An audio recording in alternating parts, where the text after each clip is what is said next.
we let them niggas stay here, we won't have nothing to go home to. Everybody know New Orleans niggas are grimy.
A wizard is never late, nor is he early.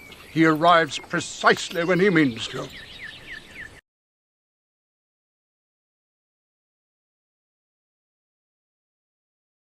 up? No, listen. Jesus went from 13 to 30 in the Bible. What happened in all them years of missing text? He was trying to get some pussy. He couldn't. He had a small dick. Yeah, he was trying to do something with it. He was trying to work with it. Yeah. So I'm gonna try it. I'm gonna try it. Also, if you guys haven't already, make sure you like the stream. Make sure you share the stream. Yes. Let me tell y'all something. Yes, all that. The like button was quarantined for a while. The like button was quarantined for years, and now she's out and she's ready to rejoin society. Yeah. She's going out to clubs and bars and shit. She's not wearing a mask, and all she asks is that y'all consensually touch that like button. Yeah. Well, I'm gonna say this. I'm gonna say this. Put me full screen for a second, Zoe. As far as the like button's concerned, she told me to tell you. You know what I'm talking about. She told me to tell you. She's very interested in you. And she'd like to see how it feels.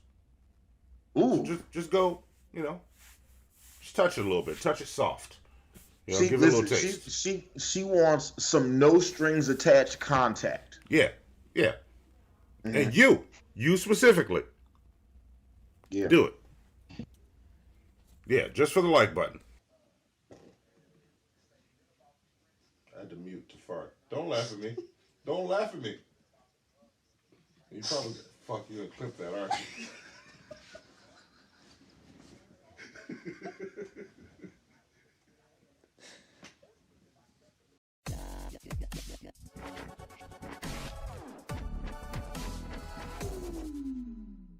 Thank you very much. I would tell y'all to go ahead and consensually massage that like button. And let me tell y'all something. The like button has been quarantined for months, and she's frisky right now. So she wants to, a little bit rough, hand on throat, pull his hair, go ahead and consensually press that like button. Yeah.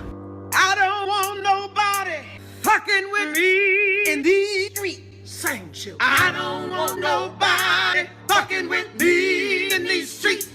I don't want nobody fucking with me in these streets.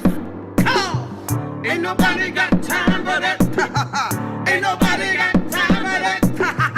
Ain't nobody got time. Ain't nobody got time. Ain't nobody got time for that. Nobody fucking with me. Nobody fucking with me. I don't want nobody. I don't want nobody. I don't want nobody fucking with me in these streets. I don't want nobody. I don't want nobody. I don't want nobody fucking with me in these streets. Nobody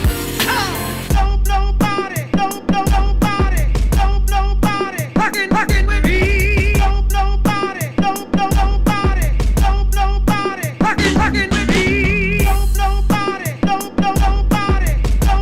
Nobody fucking with me. Nobody fucking with me. I don't want nobody fucking with me in these streets. Sing, children. I don't want nobody fucking with me in these streets. I don't want nobody fucking with me in these streets. Come, ain't nobody got time for that. Ain't nobody got time for that. Ain't nobody got time. Ain't nobody got time. Ain't nobody got time for that. Nobody fucking with me. I don't understand why you're singing over me, because I've been complaining this whole time. Because I'm sick of it. I'm sick. I don't know why you're upset and why you don't think it's gonna work, but I'm giving all these niggas 24 hours to respond, because I know you prefer I use your beats, but I just want to use your beats without permission. But I've been writing diss tracks like the fucking DoorDash driver that forgot my fucking biscuit from Popeyes. The fucking mailman. Look, I saw the tracking. It said the shit was coming today. It didn't come today. I wrote a diss track about him. I'm going in. It's the season of beef. I'm writing diss tracks on everybody. Ooh, man. Speaking of not coming today, you know who got 2 thumbs that didn't come today? Who's that? Oh, shit. All right. You need to write a diss track then. Oh, to who? Who do I write it to? I don't know. Pick your opponent. Pick your target. It's on you. I mean, listen. Right now, who would be a great person to diss right now? I don't Who know. said bring it? That out. I saw bring it in the chat. Who said that? Who is that? Arxium the Immortal? It's coming. It's coming. Arzenium. Arzenium. Fuck you, Arzenium the Immortal. How about Arzenium. that? I just started the beef. I started it right now. Matter of fact, listen, everybody watching the show right now, tell us somebody in your life you want to drop a diss track about right now. Because I want to drop a diss track on the maintenance man that came by my house today and was just like, there ain't nothing for me to do. I'm like, there's lots of shit that's in here. It's broke. You getting paid. Do the work. I'm dissing him. Fix some shit, maintenance man. Uh-huh. Yeah. Yeah. Fix some shit, maintenance man. Don't put your head in the fucking sand. Come on. Ooh. Monty spitting hot fire, okay? Dialogue be damned. Monty, I'm ready. I've been going at them all day. I haven't used any Team MFM beats, so when they leak and the music's trash, that ain't Hannibal's fault. Listen, we got to get that. Now I want to talk about other people that I want to diss right now. Like I'm writing one about Zoe, about these fucking clips she keeps putting at the beginning of the goddamn show. That ain't approved. That is definitely approved. Oh, she's going through you? But no, I mean, just like Zoe can make unilateral decisions concerning the shit show. If our producer says that's what's best for the show, then damn it, I agree with it. I'm sitting here, I'm like, what the fuck am I watching? Listen, right now, Zoe is the only light-skinned person on earth I truly fuck with, okay? Drake has ruined it for everybody, okay? Oh, we're going to find out. That man said, that man was just like, and I'm not fucking with Millie Bobby Brown. She too young. It was just like, didn't nobody bring that up, man? Save it. Listen, save it. We're going to get to it. Let's get to it right now. And we are live. Are we live? We're live as fuck. I was like, bro, he didn't do himself no favors with that one. Welcome to Hannibal and Monty. I am Hannibal the Beat Animal. And I'm Monty. Oh man, yeah. I feel there's a tiny part of me that feels a little bad for him right now because I know I know Drake saw his summer going completely different. There's so much shit to talk about. That clip from them 80s movies, you're probably wondering how I got here. I feel listen, since Amelia says I don't feel bad for him at all. Okay, God, this is gonna be an interesting one, y'all. If you haven't already, like the stream, share the stream. If you haven't already, click the subscribe button. Go ahead and click the subscribe button. As Monty and I made very cringily obvious in the as the show was loading up, go the subscribe button, the like button has been quarantined for months, and is finally ready to be single and mingle. So please consensually massage that like button. Yeah. And look to piggyback on what I said already. This week in the season of beef, I got a little down, and me and the like button started talking, and nothing was supposed to happen, but something happened, and that was what it was. I won't get into details on that, but she wants to see some other people. So, and she's looking at all y'all. She likes you. That's what she told me. She's not looking at all of us. She definitely not into me. She said she told me she thinks my mask is scary. Have you tried it? She told you that? Yeah. Oh, then respect her wishes. I'm sorry, like button. I'm sorry, like button. I was just putting your message out. That's fine. She wasn't my type no way. So I ain't. It's all good. You know what? Let's write a diss track about it. I don't want to waste no time. Let's get right to the news, man. Let's do it. I got news. Let's just get right to it. Yeah. So look. As I'm gonna be honest. I got lazy with digging through news because I've been.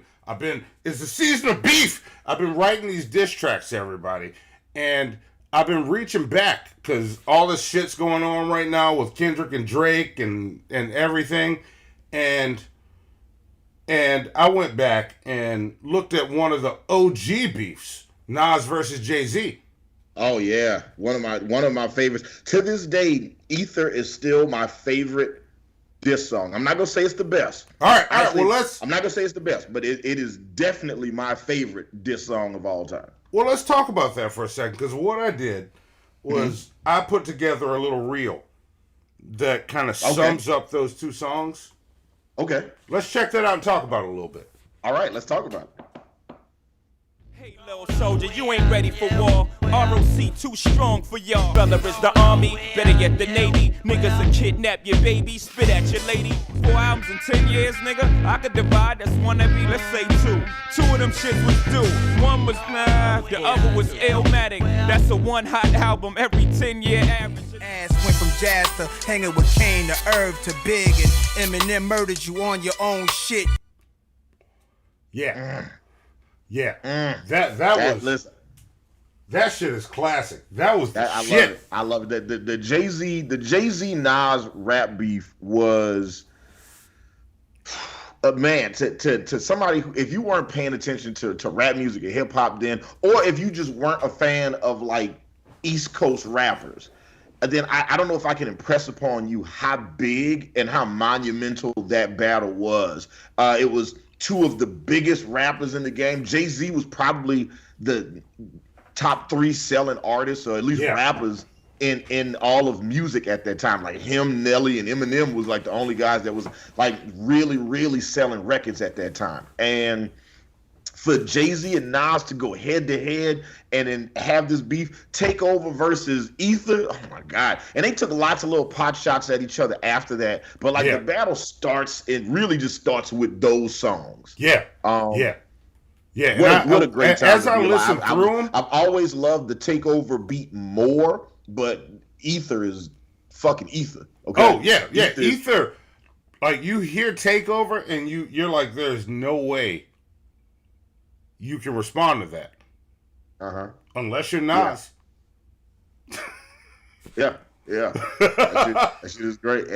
And look, and also, you know, if you use too much ether, you know what a side effect is of too much ether? What's that? You experience euphoria. You're setting it up too soon. Kendrick Lamar did that on purpose. Yes. Because Monty, Angel Hall wants to know, Ashanti or Alicia Keys, who is more beautiful? Alicia Keys. Oh, no hesitation. Look at Monty with the no hesitation. Yeah, Alicia Keys. All day, every day. Monty has an affinity for, like I said, he might not like black women, but he like half of that one. Okay, for sure. No, I like all of that one. So, like, what was the news behind? Okay, so you played Takeover and Ether. What's the news there? Oh, it ain't no news. That's olds. I wanted to give some olds. I'm giving some olds today. You just wanted to play those 2 songs? Yeah, I wanted to talk about it because I'm in beef mode right now. Like, okay. I'm off my game. The point of that was I'm off my fucking game. I ain't got no news. I got some olds for you because that's where I was when I was scrolling through prepping for this show. But okay. If you want some news, I got some for you. That it came out a couple weeks ago, but I think we missed it. You remember when and this is still in the beef arena. Eminem versus Benzino. Yeah, we talked about it a couple weeks ago. Yes. So you remember after Rap Elvis played, I was like, Benzino didn't write that. Yes. Matter of fact, it was a general consensus amongst everybody watching the show that we sat down and listened to. Benzino finally wrote and recorded a diss song that was people sat back and was like, oh, wait a minute, he actually talking to Eminem. Where did this come from? Oh yeah.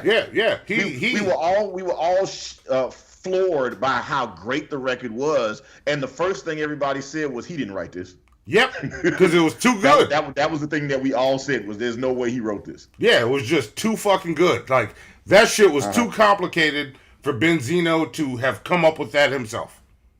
Yeah, yes. Also Tamari in the chat is Ether is spelled the second one, Ether. Nas Ether. The shit that makes your soul burn slow. Yep. But yeah, also Miss Parker is giving us information in the chat. First off, was Zoe drop the Miss Parker tag. What's going on, Miss Parker? Miss Parker said, breaking news, Drake's house got shot at this morning. His bodyguard caught a bullet. That's too far. First off, we don't know what that's about. We don't that may not be Kendrick related. That could have been Ross that shot up his house, or Meek Mill, or Diddy, or Common. Hey, no, Drake already crashed Ross's plane. It's a Travis Scott or ASAP Rocky or Future or Metro Boomin or The Weeknd. There's a lot of stuff. There's a lot of possible suspects. Yeah. A lot of possible suspects, but we're gonna get to that. But with that with Rap Elvis. And you real quick, Monty, I got it. And Purple Drank Yoshi in the chat says, or it could have just been some random weirdo, right? It could have just been a random weirdo that did this shit. It could have been a Rick and Morty fan did this shit. I'm pretty sure it was a random weirdo. Mm-hmm. Yeah, because it seems like the two of them would have kept this where it belonged. So. Mm-hmm. Yeah. I'm sorry. You were saying about Eminem and Benzino and Benzino's one good diss song. Yeah, his one good diss song, Rap Elvis. So, the ghostwriter for it spoke up and had some shit to say about it. So it is confirmed that it was a ghostwriter that wrote that for him. I mean, which we all suspected. Yeah. So check this out and let's talk about it. Play the video, Zoe. This is the guy who they said wrote the Benzino diss for Eminem. Motherfucker! It's really out there. First off, fuck the nigga that shipped the footage to this Cliff Beats. And they put the light up and they shut it off again and then she's over there. I'm not with none of that dumb shit. They got the two and that's the footage. There he is in the back. At the end of the day, man, I just wanted to do something that was historic. I wanted to write I felt like I could accomplish writing the greatest diss song towards Eminem. That's all I wanted to do. Yeah. Yo, but how did that come about? How did that, first and foremost, it was crazy. The lyrics was crazy. And I should have assumed it came from somebody in this battle rap culture. But how did you end up writing this diss for Benzino? Shut the fuck up. I mean, I'm that guy, man. Yeah. If you want pen, you come to me. That okay. Pretty much is what it is. Okay. You want to win around against somebody like Eminem, or you want to get close, or whatever the case may be. You know when you come to. Yeah. Honestly, man, I'm not really a fan of everything that's been going on. First and foremost, I did not have anything to do with the first one. Okay. They dropped Proof name like that. I ain't got nothing to do with that. One, it wasn't good enough to be from my pen. Two, I would never disrespect my big brother Proof. There you go. Wow. Okay. So listen, Monty. Okay. Wait. Okay. Listen. Okay. So finding out that he had a ghostwriter is not the shock for me. The shock for me is that finding out Ness Lee is the guy who wrote. So okay, if y'all don't know, Hannibal the Beat Animal was a big fan of battle rap, and I have worked with Ness Lee a bunch of times. Shit. All right. That's like, Ness is the homie. That is so right. The guy who wrote the Benzino, the only good Benzino diss, is a nigga I'm cool with. I'm finna call Ness. I'm gonna call this nigga right now. Watch out. Boy, y'all done fucked me up with this one, Monty. Ness, I'm finna call this nigga. Okay. That's wow. Wait, actually, now on the show? I'm gonna blow his shit up. Like, that shit is wild. All right. I'm gonna clip this out and send it to him just so he could. So years ago, we flirted with the idea of doing a project that was gonna be me. Produced by Team MFN. It was gonna be Big Rec from the Five, King Malachi from the Dungeon Family, Dungeonese, and Ness Lee, and we were gonna call the project Mount Crushmore. Nice. Yeah. Yeah, Mount Crushmore. That was what the project was supposed to be called. So wild. Ness did that shit. Yo, Zoe, a round of applause for Ness Lee. Come on, put that shit on. I'm gonna blow his shit up tomorrow. I can't believe this shit, man. We do like matter of fact, Monty, you've heard Ness on our music before. On the Masterpiece Theater Project, we added a bonus. Oh, he's on track, Masterpiece? The Avengers track. Oh shit! All right. Yeah. The Avengers track. So the guy singing the chorus, Nick Fury, that was Ness Lee. Oh shit! All right. Enough, it ain't over. Yeah, I gotta find Masterpiece Theater. We gotta spam that shit in the chat. That shit is wild. Okay, yeah, you know what? You know what? I got to do some editing tomorrow. I might grab that. Make sure that send that track to me in my email so I don't have to dig for it as much. Yeah. I'm gonna see if I can throw something together with it. Yeah, that is wild. Ness wrote that shit. I'm happy and also I'm mad that I didn't know that until today. Yeah. Yeah, and then look, there it is. It's track 11. I'm gonna put it in the chat right now. It's throw it in the track. I'll grab it from the chat. Yeah, y'all check that out after the show. This project and Ness is on the shit. It's so random. It's so crazy. But yeah. So we got there's our confirmation on that, and apparently, and also we knew that when we watched the episode last week. A couple weeks ago, we said that she was like, "Damn, this shit is good as hell, man. Ain't no way Big Zeno wrote this shit." Yep. Yeah. Yep. Wow. Yeah, it's the very last track on that project. It was a bonus track because it was initially like a 9-song project, and then we decided to like add 1 or 2 because like after we put the project out, Avengers came out, so we made the Avengers beat and all that stuff. And our good friend and a friend of the shit show, co-host of the Ultimate Comic Movie List channel, Live Action Animation, is also on that song. She plays Black Widow. And she is fucking awesome on that song, by the way. She's awesome. I mean, she's awesome on that project, but she is absolutely awesome on that song. Look, anytime I hear LA Anime on something, she's great. Like she kills it on that shit. Yeah. That shit is wow. Okay. Look at that. Okay, Monty. Great way to start this show. You know what, Zoe? Round of applause for Monty for doing his due diligence. Okay? We're talking beef today. That's where I am. See. That was a little bit of news. You see a little bit of news, and in other news, I'm gonna go back to last week. We talked about the whole Kendrick Lamar Drake thing. We did Euphoria. That's what Kendrick dropped. Euphoria last week before the show. I hate the way that you walk. I hate the way that you dress. Yeah, we looked at all the tweets and everything. I hate Whoopi Goldberg's lips. Yeah, all the shit. Like somehow that related to Drake. I hate all this. Yeah, but King Crooked from Slaughterhouse chimed in with his thoughts after Euphoria, and I grabbed that because I thought I enjoy what I love King Crook. What did King Crook say? Yeah. He had some cool shit to say. Like he if y'all don't know King Crooked, whatever you want to call him, y'all should check him out. Formerly Crooked Eye, now he goes by King Crooked. Yeah, he was Crooked Eye originally. 1/4 of Slaughterhouse. Slaughterhouse 1/4. People, right? There's 4 members of Slaughterhouse. Yeah, but Slaughterhouse is no more.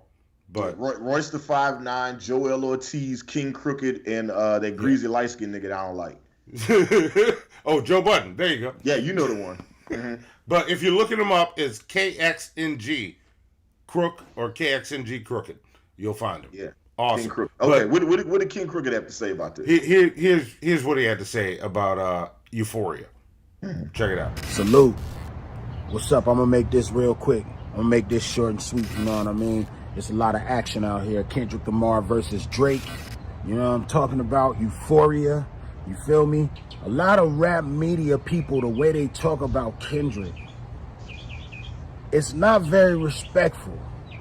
Did you listen to that joint, man? Or did you just skim through it? You can't tell me you listened to that joint and really peeped all them double entendres and all them pattern switches and all them metaphors and punchlines for you to come up and say, yo, that's corny. Come on, bro. Because I'm starting to see that this is a pivotal moment in hip-hop because the outcome of this battle will affect the next generation of MCs on how they approach competitive rapping. If y'all keep wanting them to dumb down, that's what they're gonna do. Preach. You saying Kendrick Lamar is too complex, it's too layered, you don't want to run it back and try to understand what he's saying. It's too many syllables, too many punchlines and double entendres. You ain't got time for all that. Okay. True indeed, you can win a battle without all that. You can win a battle without all that. You can. But guess what? We're not about to act like when you put all that in your shit and stir that gumbo up that you're not cooking. It's lyricism on display. And I'm a champion that lyricism. You fucking ABC rap cheerleaders who love that dumbed down shit. Just how you get on there and talk your shit, I'm gonna get on here and talk my shit. I champion lyricism, homie. But let me just say this. I know how Kendrick can win this battle right now. It's over. Knockout blow. You know how? All Kendrick has to do is go make a video. All Kendrick has to do is go make a video to Euphoria. Knockout. Because then the world will see what you and me already hear. I want you to imagine right now, Drake does a video for push-ups. You see that picture in your mind? Now think about Kendrick. Think about Kendrick doing every one of those lines that you heard in Euphoria. Knockout blow. And this ain't no hate on Drake. Anybody that say, hey, you just hating on Drake, you don't like Drake, you don't know me. Motown had hella people in there writing, you know what I'm saying? And I know he knows how to write on his own. I got a whole bunch of people who have told me in this industry that they sat right there and watched him craft songs on his own. Real talk, I don't think he could withstand a Euphoria video. I don't think he could withstand that energy. I heard Drake got a couple more in the stash coming. That's just what I heard. I'm just like y'all. So we gonna see where this goes. Compton is up 1. I'm out, I gotta go. All right. Hey, listen, King Crooked is very much from the West. So, yes, you know, they gotta, you know, they're gonna definitely ride with their own. Not saying that he would be unbiased. I mean, not saying that he is capable of being unobjective. I think it was pretty unbiased on that though. That was the I remember hearing Euphoria. Wait, what's the release order after Taylor made? Was it Euphoria or was it 616? Euphoria. Euphoria came first. It was Euphoria came first, and then 616 came out after we did the show. Right. Okay. And then Drake. Okay. And then after that, Drake did Family Matters. Yeah. Well, I'll tell you the release order. Okay. We're about to go through them. Okay. Oh, are we there now? Okay. No, we're not there yet, but we're about to get there. I got one more thing I want to do before we get there. Okay, what's but that? There was 616, then Drake did his Buried Alive interlude, then Family Matters, then Meet the Grams, then Not Like Us, then The Heart Part 6. Jesus Christ. All that happened. That's why this show is how it is tonight, not my normal news segment that I normally do, because so much shit. Yeah. I have a slew of questions that I want to ask you in the audience, Monty, about this beef. You know, and I want to get an opportunity to see just how objective you guys are. Okay. Across the board. And I want to ask some questions that I've been testing out some questions for the last couple of days on social media, and I've been refining them so we can have this conversation tonight. Ooh. I'm very excited. Ooh, I like this. Is going to be fun then. Yeah, it is. Yes, it is. Ooh, wait, the middle of my forehead is itching. Wait, hold on. I'm trying to get to mother. Yeah. Get in there. Okay. Scratch it. All right. Well, let's get into Usually I use this imprint and then I try to scratch in the middle like that. Look. See, that's your glimpse into mask life, y'all. Mask life, yeah. If y'all didn't know, man, okay, this is a commitment. You got to do this shit. All right, here we go. So, in order to go to the next thing, we'll go back a little bit. Metro Boomin, Future, and Kendrick. That's where this all kicked off. And Drake has had, I think, minimum 2 different shots at Metro Boomin in all these tracks. So Metro Boomin decided that just here. I got an actual news article. I got something pulled off from Billboard right here. Here we go. Let's see if I can read it. It says, Metro Boomin responds to Drake disses and hosts BBL Drizzy beat giveaway. Yeah. So For those, and there's the tweet right there. This is actually probably like of all the parts of this beef, this is actually the thing that I think tickles me the most. Metro Boomin, after Drake told him, "Shut your whole ass up and make some drums," Metro went and did exactly that. Yes. He found an AI, like a comedian that used AI technology to create like this Motown style song of him singing about Drake having BBL surgery, right? So then Metro took that AI created thing, but like, it was created by, a human that used AI, a comedian actually, that created this Motown style song about Drake having a BBL surgery. Metro Boomin made a beat out of it and then told the world, hey, whoever writes the dopest diss song about Drake can get this beat for free. Oh no, gets a beat for free, not that beat. Get a beat for free. And when I tell y'all that there are now thousands of diss songs about Drake from all over the world, and then what makes this shit worse is that the beat is fire. Like the beat is, the beat is great. Do we have the beat loaded anyway? Can we play we got the beginning of the beat, the whole beat. If you want to download it and write your own Drake diss track, the beat is in our description right now. The SoundCloud link is right there. Metro Boomin SoundCloud link right there, the one he's giving out right in our description. Go get that beat and make a song. But look, check it out. This is the beginning of it. Before the beat really drops. That's what I got. Yeah. Yo, Drizzy. Oh, you cut it off before the beat dropped. That's what I said. That was the warning I gave. If y'all want to hear the rest, download that shit. It's right there. Oh my God! Get it. Purple Drank Yoshi just said, "I've been singing BBL Drizzy to myself all day." I'm for real. It is. It is so insanely catchy. It is. Oh my God, it is so good. I encourage y'all to take the time and listen. The thing that tickles me most about this whole beef is now there are thousands of diss songs. And look, I want to say this right now on the show. I've not discussed this with Monty, Zoe. We haven't talked about this at all. If somebody that's watching the show right now, if you record a BBL Drizzy diss song, we will play it and review it here on the shit show. On the show. Oh, absolutely. Please. Yeah, record it, send it to us. Listen, it could be good, it could be trash, don't matter. Record it, send it to us. All right, we will play it here on the show. Yep. Yes, we will. Yeah. Yes, we will. Awesome. And look, we will give you points for it. We will announce what those points are since they're no longer plunger points soon. Not on this show, because I don't want to get into that right now because we got so much to go over. But yes, we do. These niggas released 47 diss songs between last week and this week. Yeah, and we got to cover this shit because we don't know what the fuck's going to happen next week. Look, Drake, Kendrick, I'm writing diss songs about both of y'all because y'all fucked up my relaunch. Yeah, we had planned. We had our next couple batches of shows already planned out, and then you two guys decided to go to war with one another.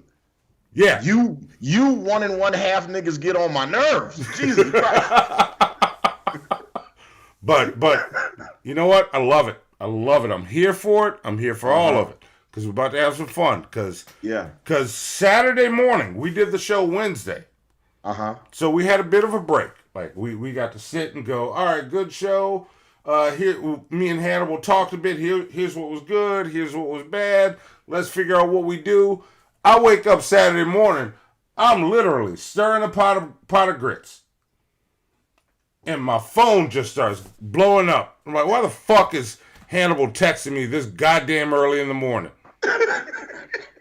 Cause I like to take my time with my grits. I'm like, nigga, don't bother me when I'm cooking my grits.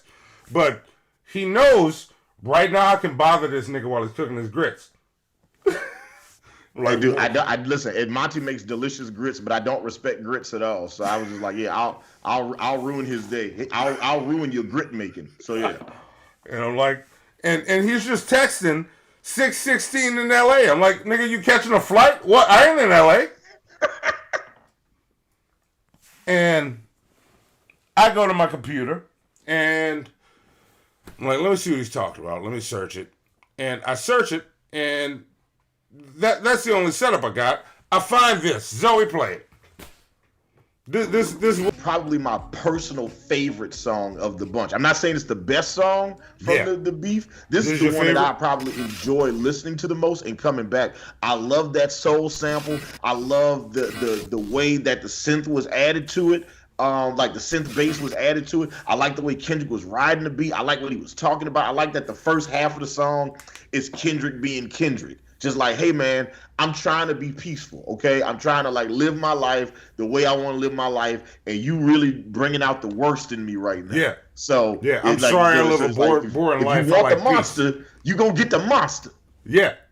And I love that shit. And also in the tailor-made diss song that Drake dropped, which I thought was a very intelligent, strategic move, right?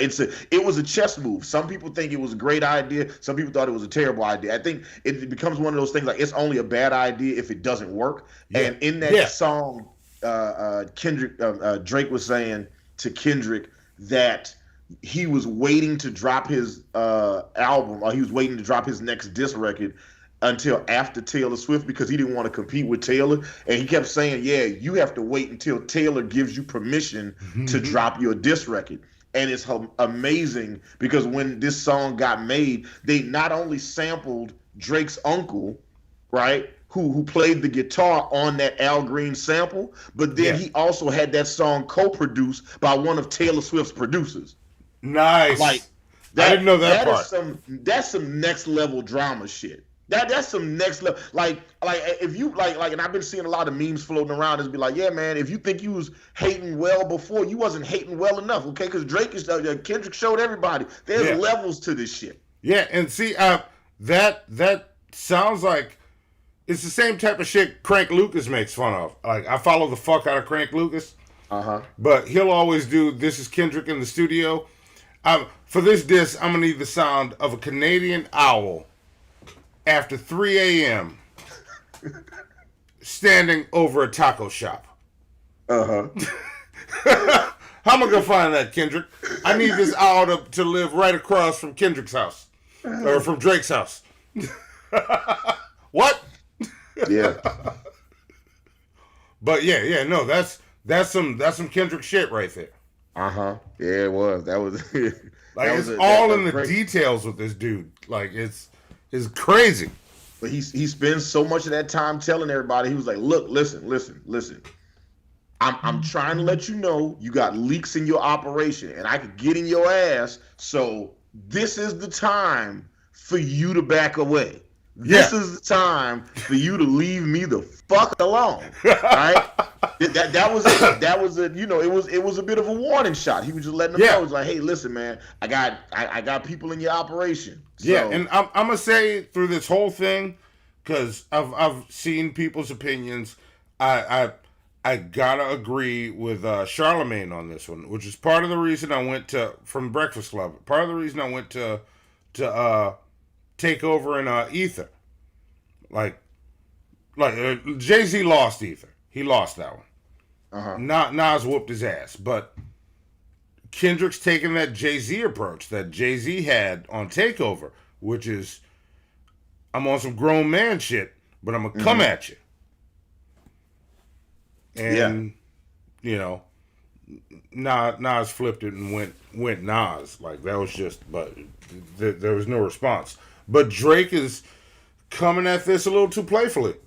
Yeah. Okay. Yeah, I was like one thing I've learned since Back to Back came out is don't doubt Drake. Don't doubt the boy, because I didn't think that he had it in him, and then he showed me that he had it in him. And I was like, and look, I'm gonna say this: I am not a Drake fan at all, but I give it to him where it needs to be given to him. Like Drake's got some shit that I love.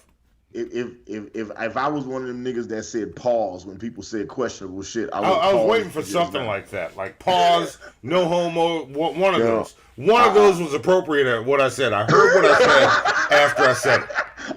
I appreciate you recognizing that shit. I thoroughly enjoyed that joint. But I did see a lot of Drake fans when 616 Los Angeles came out, and they were like, yeah, man, that shit was weak sauce. That wasn't good. That wasn't it. That but wasn't it's the same shit. That's why I brought the King Crook thing out. That's what people were saying after Euphoria. Like, it's too complicated. It's corny. No, it's not. It's not. But you got to keep in mind, like, and I've been saying this to people a lot over the last week or so, right?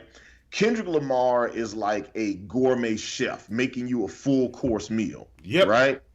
And with a gourmet chef, sometimes you're gonna get that thing that you want. Sometimes you're gonna get that steak au poivre with peppercorns, and it's gonna be everything that you want it to be and needed to be, and that you hoped it would be. It'd be the most delicious thing you ever had. And then sometimes you're gonna get that deconstructed idea of a pizza, and you're gonna look at that shit and be like, where's the Like, my nigga, this is just a cracker with some tomato sauce on the side of the plate with some grass. Like, this shit ain't nothing. I don't know what this is. I can't eat this. And it's that's what it is. He is Kendrick Lamar is the gourmet chef. Drake is McDonald's.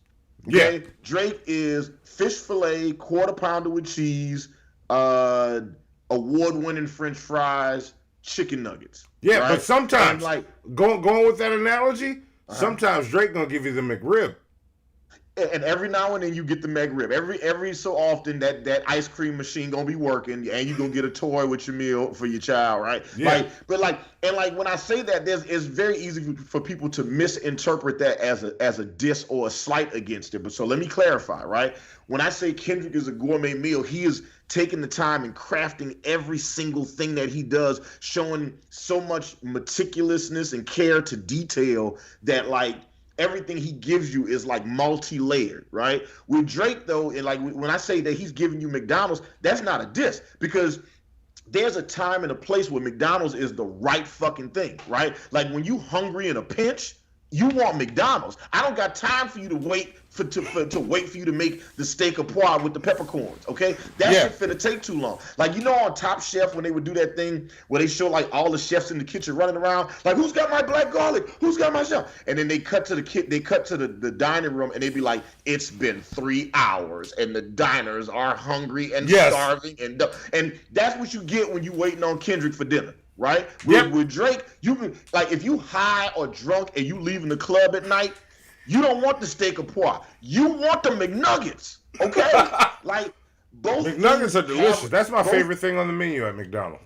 Yeah, both things exist and have purpose, okay? And the thing that's bothered me the most in watching people dissect this rap battle, the biggest thing that's bothered me is I hope y'all put this much effort into fact-checking the news and memes y'all see online as y'all Hang on, real quick. Round of applause for Hannibal. And dropping the clues fucking bombs for Hannibal on that. Yeah, continue, Hannibal.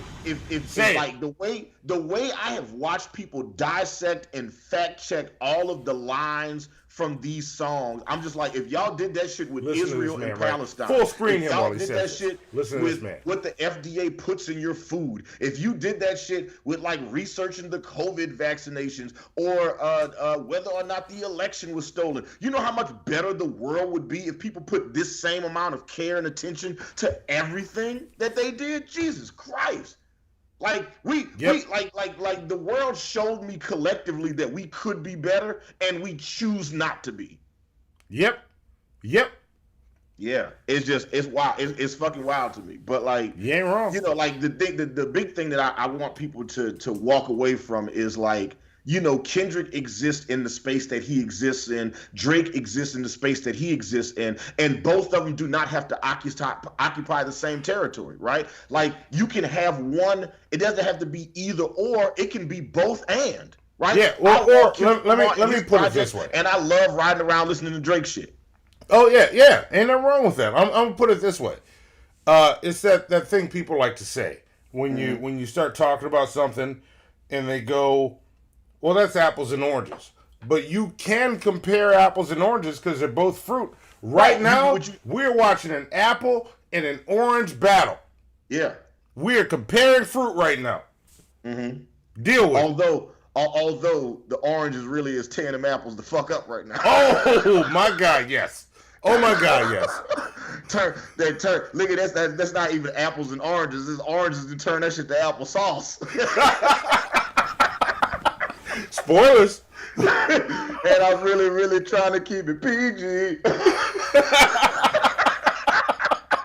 What's next, Mark? All right. Well, what we got next is Drake did a little teaser thing because it was only on his IG, and a lot of people didn't see it. Hannibal had to point it out to me for me to find it because I didn't know it happened. Yeah, and I had a guy tell me about it. He was like, we were talking about the beef, and he was like, "Have you heard this thing?" And I was like, "No." And he played it for me. I was like, "Is this official?" And he was like, "Yeah." He released it on his Instagram or his TikTok or something. I was like, "No." It was on his Instagram. Yeah. Okay. Yeah. So I've only listened to this the one time, and then I told you it existed. Yeah. This is called the Buried Alive Interlude Part 2. This came out right after 616 in LA. Yeah, right after 616, Drake released. Streets out here talking like at least a nigga tried. That's how you felt in 2011 while we wasting time. Dreams come true, Crody. This is where you die. Yeah, there we go. Yeah, and then that got released probably a couple of hours after 616 in LA came out. Yeah, but yeah. What do you think about that, Monty? Let's talk about that for a second. Since Amelia in the chat gave the face palm emoji, Ginger Nation says that AI diss was ass. I'm guessing you're talking about Taylor Made, but I still read it anyway. I still think it's awesome. Arzenium the Immortal says that's pretty weak in my opinion. Monty, what did you think about it? See, I'm when I listened to it after, I put it where it belongs, because I have to plot through my whole day to see how it fits, because that's how I time it out. I'm making my grits. You call me and go, "Hey, go listen to this right now. Fuck your pot of grits, nigga." I'm like, "Fuck you." And I'm like, "No, I'm not trying to fight you right now." Like, that was the conversation. I'm not gonna go into details. I'm like, "Well, I'm trying to fight you. I'm making grits, nigga. What's so important?" Kendrick. That's what I'm talking about. I'm like, all right. I go listen. And I'm like, "Oh shit, Kendrick just took this shit. I don't know what he does."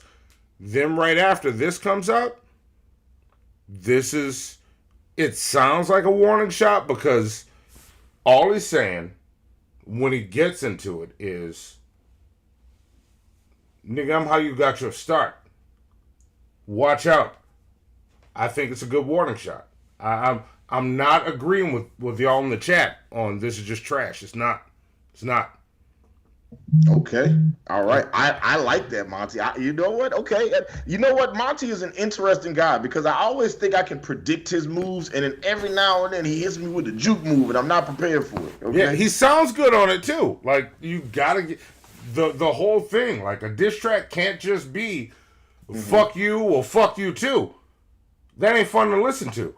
I enjoy listening to this. Coyote in the chat was like, "What the fuck is this?" Yeah. No, look. If y'all came here to see us be totally one-sided on this, we're not. I'm doing my best to make sure I judge this fair, and Hannibal's gonna hold my feet to the fire, and I'm gonna do the same with him. Oh yeah. Oh no. Listen, I'm going to ask everybody some questions. We're going to talk about it as a group. To see, just how fair and balanced our chat is. We're going to learn a lot about everybody today. We're going to judge this fair. I'm coming into this as not a Drake fan. I don't like Drake historically. Yeah, Monty has not been a Drake fan. Monty feels like he is too light-skinned. You know what it is? Monty found out that the white half was Jewish, and I think there might be something he might be Team Kanye. You know what, Hannibal? You know what? No, hey, don't do that. We got more songs. Okay, I walk it back. It's the same half that Alicia Keys is. There you go. But yeah, that's what came out, and then I'm gonna set the next one up this way. So I didn't know this one came out, so this isn't part of my story. Did my grits. I had to go fix the fucking pot of grits because I had to come in here because I turned it to low, but that didn't help. I burnt the bottom of the pot and had to fix it. I know how to fix a burnt bottom of grits pot, so I did that. Fuckers came out delicious. Did my thing, brought him out. Everybody fucking loved him. Spent my whole Saturday hanging out, doing my thing. Came back, got home, and I was like, oh, I'm done with this day. This has been fun. I lay down on the couch, and I'm watching Bo DeMaio's homework list for X-Men 97.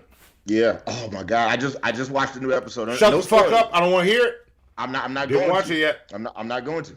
Yeah, I watched the homework list. I'm watching that, and I fell asleep a little bit. And my phone starts ringing. And I'm like, what? Who the fuck is bothering me right now?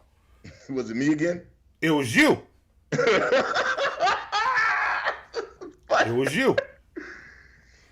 And where's the jacket, nigga? All right, I see you, Black Guy TV. The jacket will show up in a second.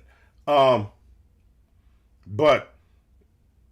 I fell asleep and I woke up. I'm like, who the fuck is calling me right now? Answer. And normally when I answer and I'm half asleep, Hannibal will be like, I'm sorry I woke you up. And he'll tell me whatever he's got to tell me, or tell me he'll call me back tomorrow. Not this time.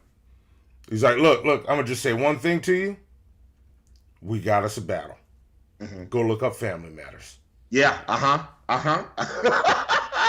yeah, okay. I remember that call. I was like, I called Monty. I was like, hey. And I know you knew I was asleep. Yeah, Monty was out, y'all. Like, Monty answered the phone, and he was asleep, and he was curmudgeonly, right? He was he was like, hey, man, what's up, man? I was like, we got a battle, nigga! We got us a fucking battle! Yeah, That's how it went. That is exactly how it went. Yeah. Okay. Yeah, so he said, look up Family Matters. I was like, all right, I'm going to check it out. So half asleep, I hung up on him, because I think I hung up on him, because I was asleep. I don't know if I said bye or anything, or just hit end call. I don't know. Did I hang up on you? No. It was short. I just literally called you, told you to listen to that shit, and then I hung up. And I was just like, because in my head, after Euphoria, the battle was over. I was like, oh no, Drake, that was a kill shot. It was over with. It was done. Yeah, and then I heard Family Matters, and I was like, motherfucker. And look, motherfucker. Yeah, so I looked it up to start playing it right away, and I'm gonna say this before the video plays, because I don't want to interrupt. I'll chime in at times, but at one point, what woke me up while this was happening is I was like, "Is that this nigga's mama's van?"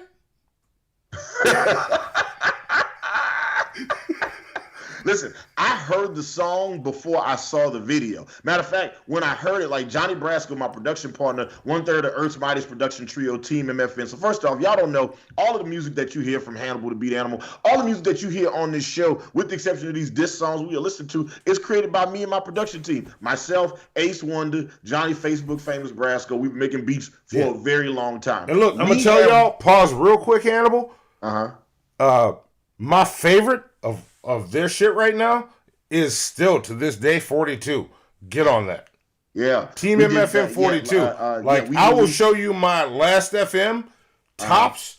42 holds the top 5 spot with some of the greatest people ever. Yeah. It holds it. I text Hannibal randomly. I'm like, look, still holding that spot. Yeah, yes, you do. It's like me and my production team put out a 42-track instrumental project that you can kind of put on while you just, chilling at the house. We kind of thought about making it kind of like a lo-fi hip hop kind of project, but then, it's got some R&B shit, it's got some battle shit on there. It's got a lot of shit on it. It's an incredible project. It is on all streaming platforms. Team MFN 42. If you need something to put on in the background while you're doing shit, or you just want to hear how dope our beats are, go grab that project. Yeah, 42 is the way to go. I'm actually making a video for Sunday Fun Day, if anything. Go look up that track.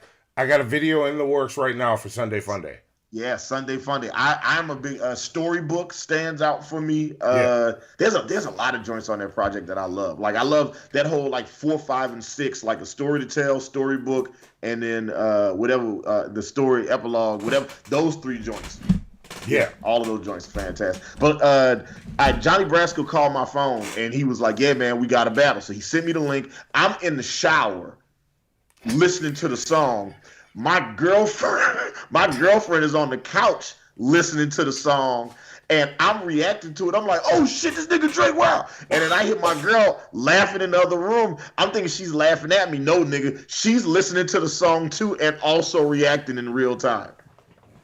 Yeah. So yeah, I don't want to say nothing else. Hit play. Let's talk about it, and and let's go from there.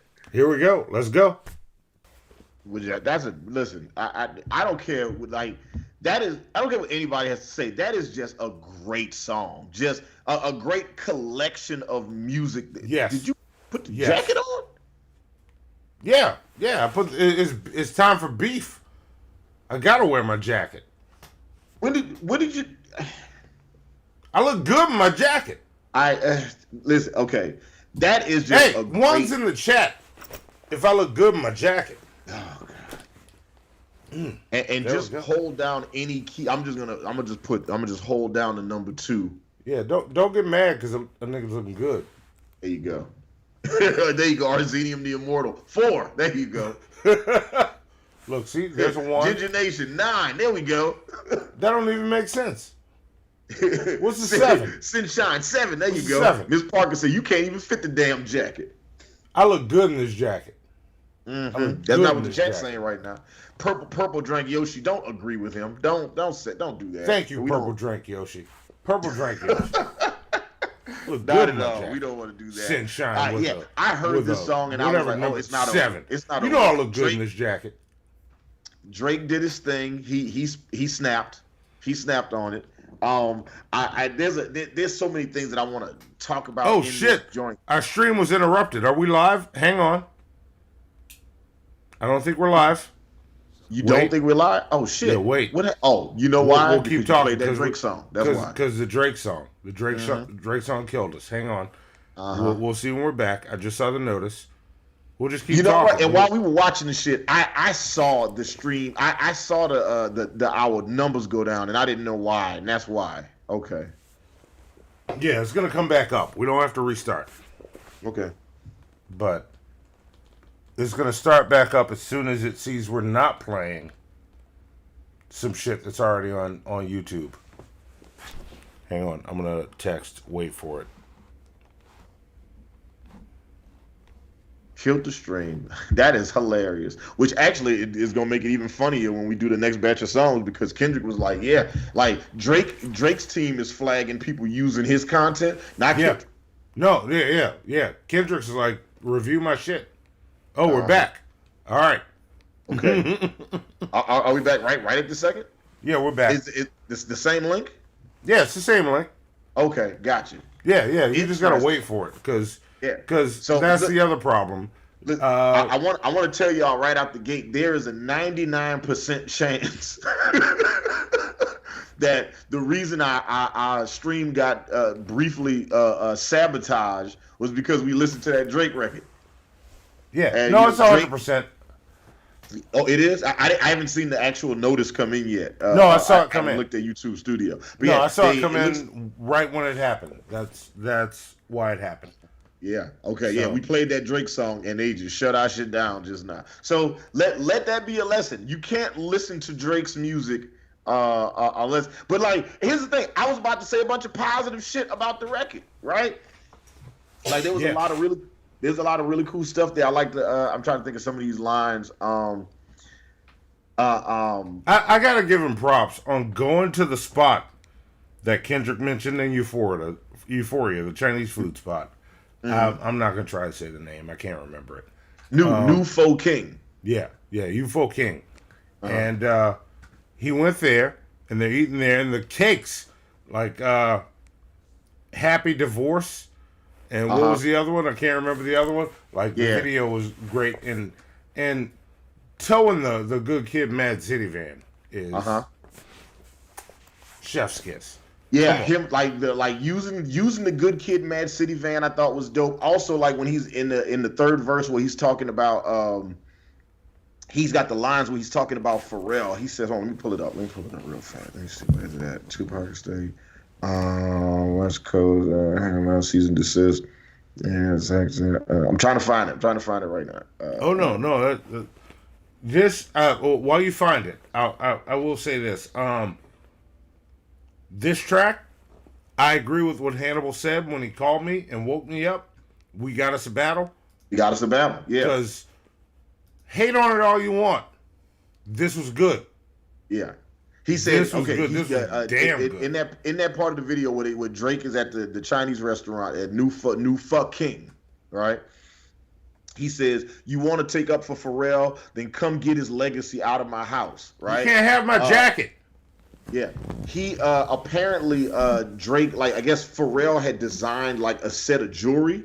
And Drake has those chains, and he was like, "Oh, you want Pharrell shit? Come get Pharrell shit." And then he had the owner of New Fuck King wearing the shit and flexing it in the video. Did you see the picture in the background? Yeah, right there. Look at the picture in the background that he's standing in front of. Yeah. You want to take up for Pharrell, then come get his legacy out of my house. And he's talking about those chains right there. He's like, if you feel like I violated Pharrell, then come get his shit. Yeah. He is literally taunting you in the video. First off, he recorded the song and had the video already ready to go, and it's a slick ass video. Yeah. Like, it is a quality video. It's simple, but it is effective. It is a simple, effective video, and I give credit where credit is due. Yeah. Oh, I just watched the stream numbers drop. Did we fall off again? No, we didn't. We're good. Okay, We're all good. right, okay. I just want to make sure. At least I have the boobs to fit. There's a lot of lines here that I really, really like. One of the ones that I thought was hilarious, but is also kind of like you kind of got to side eye it. It's hold on, I'm trying to find it. Where is it's before the Dave Freeze shit. It's the you short. But I want to like the Dave Freeze shit. The Dave Freeze. Remember that, because that's one of my favorite parts of this. That part and the response to it.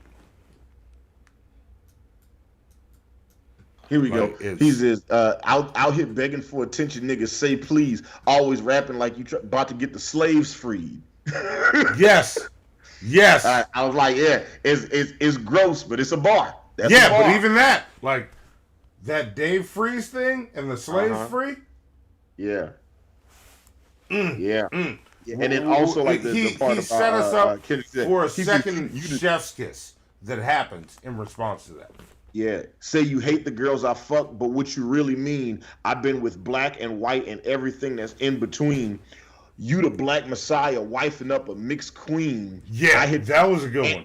And hit vanilla cream to help out with your self-esteem. He just like, oh yeah, like you talk all that black power woke shit, but then you married a mixed race woman, then you widow a mixed race woman, and you out here having sex with white women on the side, right? Monty, I know that one probably resonated with you as well, huh? You know what, Hannah? No. It's we got more shit to do. Only like for those of y'all watching the shit show for the first time, I'm gonna just sit here and look good my good buddy here, Monty, only has sex with white ladies. No, not only. Stop that shit. Okay. Who was the last black? How long has it been since the last black lady that you? Yeah. So the day after this came out. Look how he just skated past that shit. He was just like, I heard you dissing. I wasn't amused. Listen, real quick. I also love the 3 rap beats that he rapped on. I like that the first song started off where the last song ended. You know, I was really trying to keep it yeah, that part. Yes. Yeah. I love that those shits continued straight as hell. I love that he took shots at a bunch of industry dudes in that second verse when the beat goes drill. Yep. And he was like, can't listen to that slick talk. Well, he said, if Drake shooters doing TikToks, nigga, real shooters in your gang, that's P's brother. Y'all ain't getting shit shot, nigga. Can't listen to that stick talk in falsetto, save it for a hip hop nigga. He's talking about the Weeknd. He's talking about the Weeknd because the Weeknd was on the second Metro Future album, We Still Don't Trust You. And on that album, he's singing about how he's like, yeah, man, I'm glad I didn't stay on OVO because, you know, they got too many leaks in their operation. and Drake was like, fuck this nigga. And honestly, the only thing I really don't like about this song, and it's preference. It is purely preferential, right? Is like, I don't mind him dissing everybody. He disses Rick Ross, he disses Metro Boomin, he disses ASAP Rocky. Like the part where he was like, oh yeah, like, you know, you like to brag about fucking my baby mama, but you know, who was I fucking when you was fucking my baby mama? That's him. He's bragging about fucking Rihanna. He's saying, hey, while you was fucking the mother of my child, who was I fucking? I was fucking your wife. Drake is a menace, okay? I've been saying this for a while. Drake is a menace, all right? That dude is a problem. He is. You know, he talks about he talks about a bunch of guys. Some old dude wearing my jacket. Someone help. Hey, I look good in my jacket. Y'all stop clowning my jacket. Yeah. Right. You know, like I didn't like that he sidestepped Future. Right. That was one thing I noticed because he was like, he says, he did. He says, Pluto shit make me sick to my stomach. We ain't never really been through it. Leland Wayne, he a fucking lame. So I know he had to be an influence. Leland Wayne is the government name for Metro Boomin. So he's like, the only reason he attacked me is because Metro Boomin. You know, what's the tag say? If young Metro don't trust you, I'm gonna shoot you. Right? Yeah. So and we're gonna get into that in a bit. Like why is it that Metro Boomin and Drake don't like each other? Oh, Drake gets into it on the Heart Part 6, and we will get into it. But I didn't like that he sidestepped Future. That one kind of bothered me. Because I'm just like, he went at all these industry dudes and he got to Future and then he just pivoted real fast. He's like, man, I don't know what's going on with me and him. We used to be such good friends, right? The one that bothers me is when he calls out The Weeknd. And it's very specifically how he called out The Weeknd. Hold on. And I wanna read it. All right. I gotta find it. Here we go. He said weekend music getting played in all the spots. Metro is a person. Wait, say that again, Hannibal. I was answering the chat. What was the question? It says, oh, Metro was a person? I thought it was a record label. No, it's a person. Metro Boomin is a music producer and a very talented one at that. Metro Boomin Across the Spider-Verse. Yeah, he did the entire Across the Spider-Verse soundtrack. In addition to Across the Spider-Verse, he also produced Bad and Bougie for the Migos. He produced Like That, obviously. I'm saying, if you didn't know, he produced the Like That diss track with that started all of this beef off in the first place. Yeah. And you know, for all the white people watching the show, he produced Congratulations for Post Malone. Yeah. Oh, I didn't know that. All right. Yeah. So yeah, Metro Boomin. Oh, also, you know what else he did? I got 1, 2, 3, 4, 5, 6, 7, 8 M's in my bank account. Yeah, in my bank account. Yeah, he did. 21 Savage bank account for 21 Savage. Yeah, he also did that. Yeah, Metro Boomin. Metro has had a fantastic career, and in the last year or two, he has put out like a slew of hits. And yeah, and listen, we could just get into it right now. Like the reason Metro, look, just so y'all know, with Metro Boomin, if y'all aren't familiar with his work, he also did this. There we go. Every fucking time the beat drop, I'm like, oh, it's about to turn up, and he just cut it off. Yep. Link in the description, y'all. Go write something to it. 100% of the time. The thing I didn't like about the song is when he is what he says about The Weeknd. He says weekend music getting played in all the spots where boys got a little more pride. That's why all your friends dip into Atlanta paying just to find a tour guide. Abel, run your fucking bread. Need to buy some more chains for some more guys. You know, and it's like I didn't like that. I didn't like if The Weeknd is gay, right? If he is gay. And I'm not like we don't know what he is or isn't. We don't know what his preferences whatever are. He is. Yeah, you know, it's just the idea that like if that is true, you know, that was that like to reveal that information is like and I'm not talking about on some beef shit. I'm talking about my personal personal feelings right now, right? It like I've had lots of gay friends over the years that have had to go through their tumultuous journey to release that information to their friends and family, right? Yeah. I had a gay best friend in high school, and we was just waiting for this nigga to tell us. I said, is he gonna tell us today? Is the day today? And when he finally told us, he pulled us. We went to the Riverwalk. We was at the arcade at the Riverwalk, Monty, and he had us all meet him there, like me, old school, and a couple other people. Yeah. And he was just like, I gotta tell you guys something, and I hope it doesn't affect our friendship, but I'm gay. And we was like, finally, Jesus Christ, it took you long enough to tell us shit. Can we go back to playing this X-Men game, please? And he was just like, you guys knew? It's like, nigga, come on. How could we not know? You know what I'm saying? But the point is that's that person's news to deliver. Exactly. And if it is true and Drake was like, I'm going to use this as fodder for my songs. Like I said, he made it a point to avoid saying anything to Future. But right? as we said before, that's how McDonald's does it. Or as you said. But it ties right into it. That's what McDonald's does. It's the lowest of the low. It's going to hit you. It's going to fill you up. It's going to give you that feeling of, I just got something, but what did you really get? You got something toxic. Yeah, and the worst thing is like everything that I know about Drake, that I've heard about Drake over the years, there's nothing to suggest that he's a homophobe in any capacity, right? Yeah. This was like, I'm mad and I'm attacking people, and I think there were lots of ways he could have attacked. But still, I'm with you on that line, but I'm gonna challenge it because. But no, there's nothing to challenge here. This is not a matter of fact. I'm not challenging you. Opinion. I'm not challenging you. For me personally. Yeah, I'm not challenging you. That is not something like keep in mind, look, when it comes to battle rap, nothing is off the table. Okay? Yeah. Nothing is off the But there's one of my favorite battles to watch, and I'm saying it's one of the most popular battles to watch is Arsenal versus this rapper named Shoddy Horror. Shoddy Horror was like, he starts the battle, and he's like, yeah, a couple of days ago my uncle died. My uncle is the reason that I got into hip hop. He's the reason that I got into rap music. He's the first person to expose me to rap music. So I want to dedicate this battle to him in his honor. I love you, Unc, and I'm gonna do my best, despite the fact that I'm hurting right now. And you know what Arsenal did? He spent a whole round talking about that nigga's dead uncle. Yeah, no, and I'm with that. Everything's open, but you get to have your opinions. And I'm that's why I'm not challenging you. I never challenge you on that. That's what I'm saying. Like personally, I personally didn't like that he did. Yeah, that. I don't either. But in battle rap, in battling, all is fair. All is fucking fair. Like if Remy Ma could go after Nicki Minaj being married to a dude that's a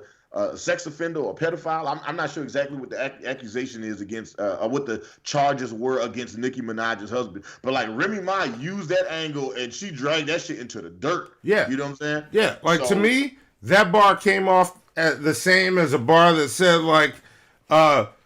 so I scoped out your spot, found out it's a place where they eat watermelon and drink malt liquor a lot. Like, what you trying to say?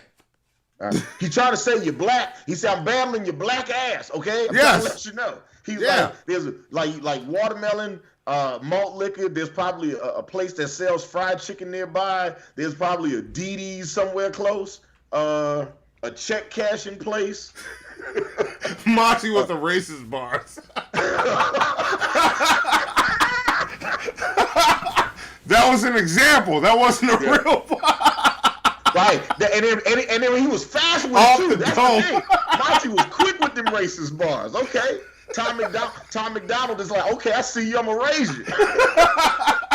Tom McDonald's gonna be calling me for a feature, huh? I battle rap better than Ben Shapiro. Ben Shapiro's gonna want you on the show. That's what it is. Came with that shit real. All right, let's go. All right, so done with Family Matters. I thoroughly enjoyed Family Matters. I think it's a top tier diss song. Listen, let me tell y'all something. I don't know how many of y'all watch basketball like me and Monty do, right? But for exactly 1/4 of basketball, this was the most popular song on earth. Oh yeah. I love some sports ball. Yeah, it was about that long as that section of a sports ball game. Yeah, yes. It's about 15, 20 minutes. You know, this was the hottest song on the planet. Yeah. Blowing up the internet. It was getting shared, and we was like, and then me and my girl was sitting on the couch watching something, and then she got a call from one of her friends and was like, Kendrick just responded. What do you mean Kendrick just responded? He just responded to the song that came out 15 minutes ago? Yeah, and I remember before Hannibal got to text me, I texted him the phrase, I met the Grams. Fuck. So y'all, let's meet the Grams. Yes. Kendrick released Meet the Grams. Yes. Here we go. There we go. We're ready.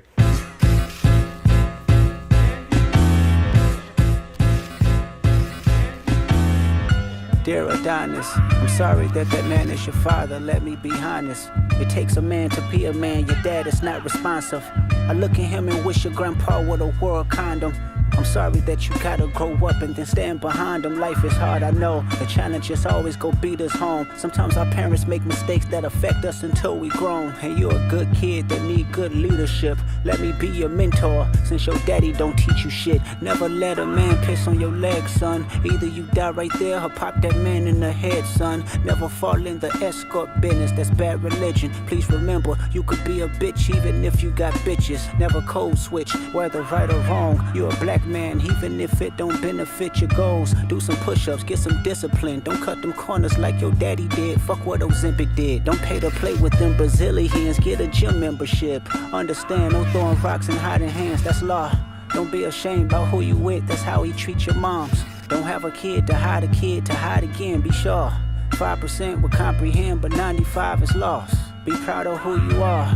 Your strength come from within. A lot of superstars that's real, but your daddy ain't one of them. And you nothing like him. You'll carry yourself as king. Can't understand me right now. Just play this when you 18.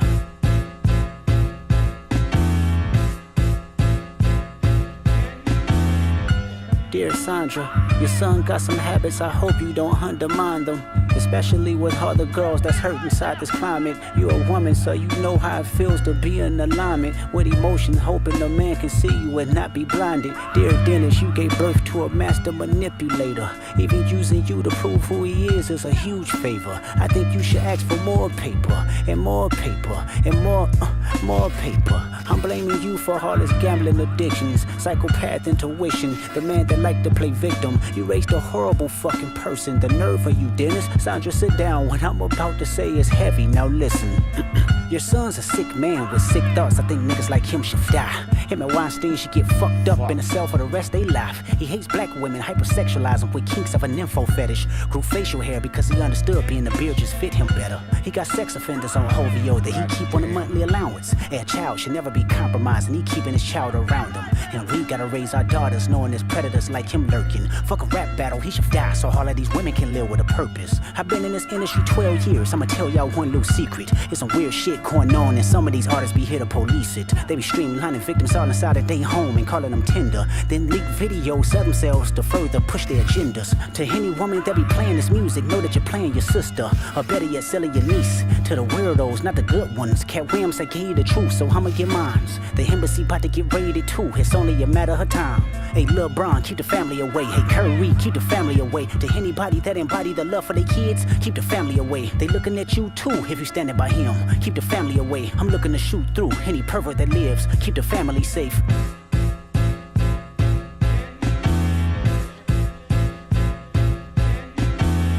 Dear baby girl, I'm sorry that your father not active inside your world. He don't commit to much but his music, yeah, that's for sure. He a narcissist, misogynist, living inside his songs. Try to destroy families rather than taking care of his own. Should be teaching you timetables or watching Frozen with you. Or at your 11th birthday, singing poems with you. Instead, he being Turks, paying for sex and popping perks, examples that you don't deserve. I want to tell you that you're loved, you're brave, you're kind. You got a gift to change the world and can change your father's mind. mind, cause our children is the future. But he lives inside confusion. Money's always been illusion, but that's the life he's used to. His father probably didn't claim him neither. History do repeats itself, sometimes it don't need a reason. But I would like to say it's not your fault that he's hiding another child. Give him grace, this the reason I made Mr. Morale, so our babies like you can cope later. Give you some confidence to go through something, it's hope later. I never wanna hear you chasing man, cause it's felt behavior. Sitting in the club with sugar daddies for validation. You need to know that love is eternity and trumps all pain. I tell you who your father is, just play this song when it rains. Yes, he's a hit maker, songwriter, superstar, right? And the fucking dead beat that should never say more life. Meet the Grams. Fuck that. Yeah, that's a wild verse. Dear Hybrid, I know you probably thinking I wanted to crash your party, but truthfully I don't have a hating bone in my body. This supposed to be a good exhibition within the game, but you fucked up the moment you called out my family's name. Why you had to stoop so low to discredit some decent people? Guess integrity is lost when the metaphors doesn't reach you. And I like to understand, cause your house was never a home. 37, but you showing up as a 7-year-old. You got gambling problems, drinking problems, pill popping and spending problems, bad with money, whorehouse, soliciting women problems. Therapy's a lovely start, but I suggest some ayahuasca, strip the ego from the bottom. I try to empathize with you, cause I know that you ain't been through nothing. Crave entitlement, but wanna be like so bad that it's puzzling. No dominance, let's recap moments when you didn't fit in. No secret handshakes with your friend, no culture cachet to binge. Just disrespecting your mother, identities on the fence. Don't know which family will love you. The skin that you living in is compromised in personas. Can't channel your masculine even when standing next to a woman. You a body shamer, you go hide them baby mamas, ain't you? You embarrassed of them, that's not right, that ain't how mama raised us. Take that mask off, I wanna see what's under them achievements. Why believe you? You never gave us nothing to believe in, cause you lied about religious views. You lied about your surgery. You lied about your accent and your past tense, all is perjury. You lied about your ghost riders. You lied about your crew members, they all pussy. You lied on them, I know they all got you in them. You lied about your son. You lied about your daughter, You lied about them other kids that's out there hoping that you come. You lied about the only artist that can offer you some help. Fuck a rap battle, this a long life battle with yourself.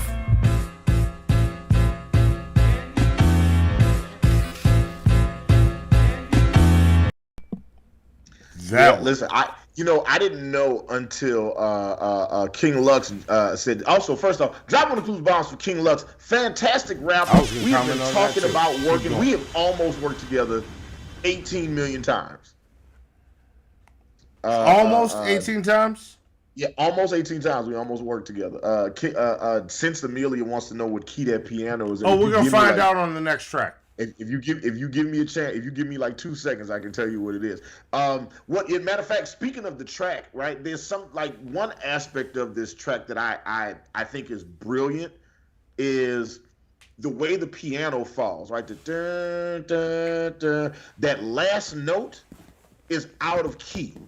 Right, and what it does is that last note being out of tune, being out of the natural scale that it will fall under, it creates this dissonance in you, and you keep waiting for it to resolve, and then it doesn't resolve. All it does is like winds you up, like an episode of Breaking Bad or Sopranos, right? Yeah. All it does is just winds you up and creates this tension, and it never lets you go, right? So for those of y'all, and I've seen a couple people in the chat that said that Purple Drank Yoshi and Since Amelia both commented that it kind of sounds like a horror movie. That's why it sounds like that. That last piano note being slightly out of tune, or being out of key, is the reason that it creates that tension in the nice. See, I didn't know it. I didn't know it on the technical end like that. All right. Yeah, awesome. that is why it creates the tension, because your ear is expecting a certain resolution that never comes. Nice. It's like your ear is waiting for something to happen that's never going to take place. And then it's that's awesome. Then you get to the point where and then the chorus music comes in. Dun, dun, dun, dun, dun, dun, dun, dun. That's like the palate cleanser, you know, bringing you back to the original key, and then it goes back to that part again where it just continuously it's like winding up a Jack in the Box, and then it never pops out. Yeah. No, that's great. That's great. Yeah. Zoe, drop one of the clues bombs for Alchemist for that one. Yeah. I didn't realize that was Alchemist. All right. Yeah, I didn't know Alchemist did that beat until King Lux said that in chat. Also, the good homie JC Rocker is hanging out with us again. JC Rocker, one of the most talented MCs I've ever had the chance of seeing rap live. And JC, I know you've been hitting me up. I apologize. I have been busier than I can possibly put into words right now, and I apologize. I have not explained it to you. Zoe, drop in the clues bomb one more time for JC Rocker. JC said the Alchemist did his thing with Meet the Grams beat. It gave that dramatic mood that it needed. Yes, it did. It definitely creates the drama. And I want to just mention one thing for everybody that hasn't taken the time to like rap, to like dig deep into these lyrics. In the very first verse, there is a line where Kendrick is talking to Adonis, and he tells him, Never let a man piss on your leg, son. Either you die right there or you pop that man in the head, son. Yeah. So years ago, there was an incident where T.I.'s and his camp and Drake and his camp were at a movie premiere, and word is T.I., like, why it happened, who knows? Like, but T.I. or somebody in T.I.'s team ended up taking a piss on Drake's leg and kind of daring him and his security to do something about it. I didn't know about that. Yeah, that is what he's referring to. It was either T.I. or somebody in T.I.'s camp took a piss on Drake or on his leg and dared him to do something about it. Shit. Okay. Yeah. That is what that is. That is what that is. Yeah. Okay. Ace wanted Ace wanted a little bit more clarity. Says dude got drunk and pissed himself, and some of it got on Drake. That's what it is. There we go. So there it is.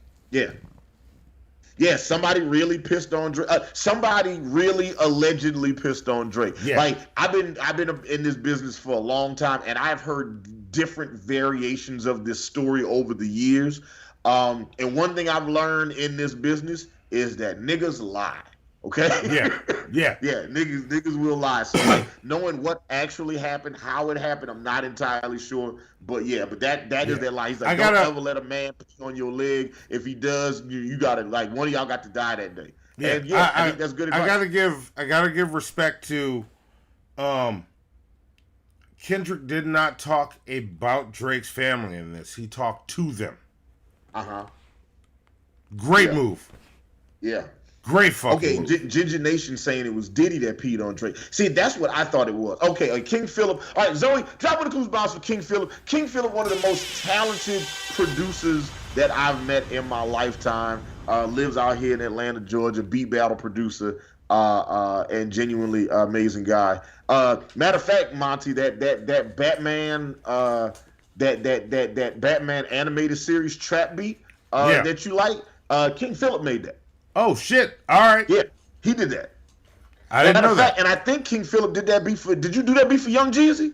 Let us know in the chat who got that beat. King Phillip got this beat where he flipped the Danny Elfman score to the 1989 Batman, and I was in the building. He played that shit one night and had everybody going crazy. Nice. All right. Yeah, he did that shit. That's awesome. All right. Coyote says, well, maybe Drake got pissed on multiple times. Hey, listen, man. I see piss coming. I move. He saw piss coming. He stayed. Yeah. Think about that.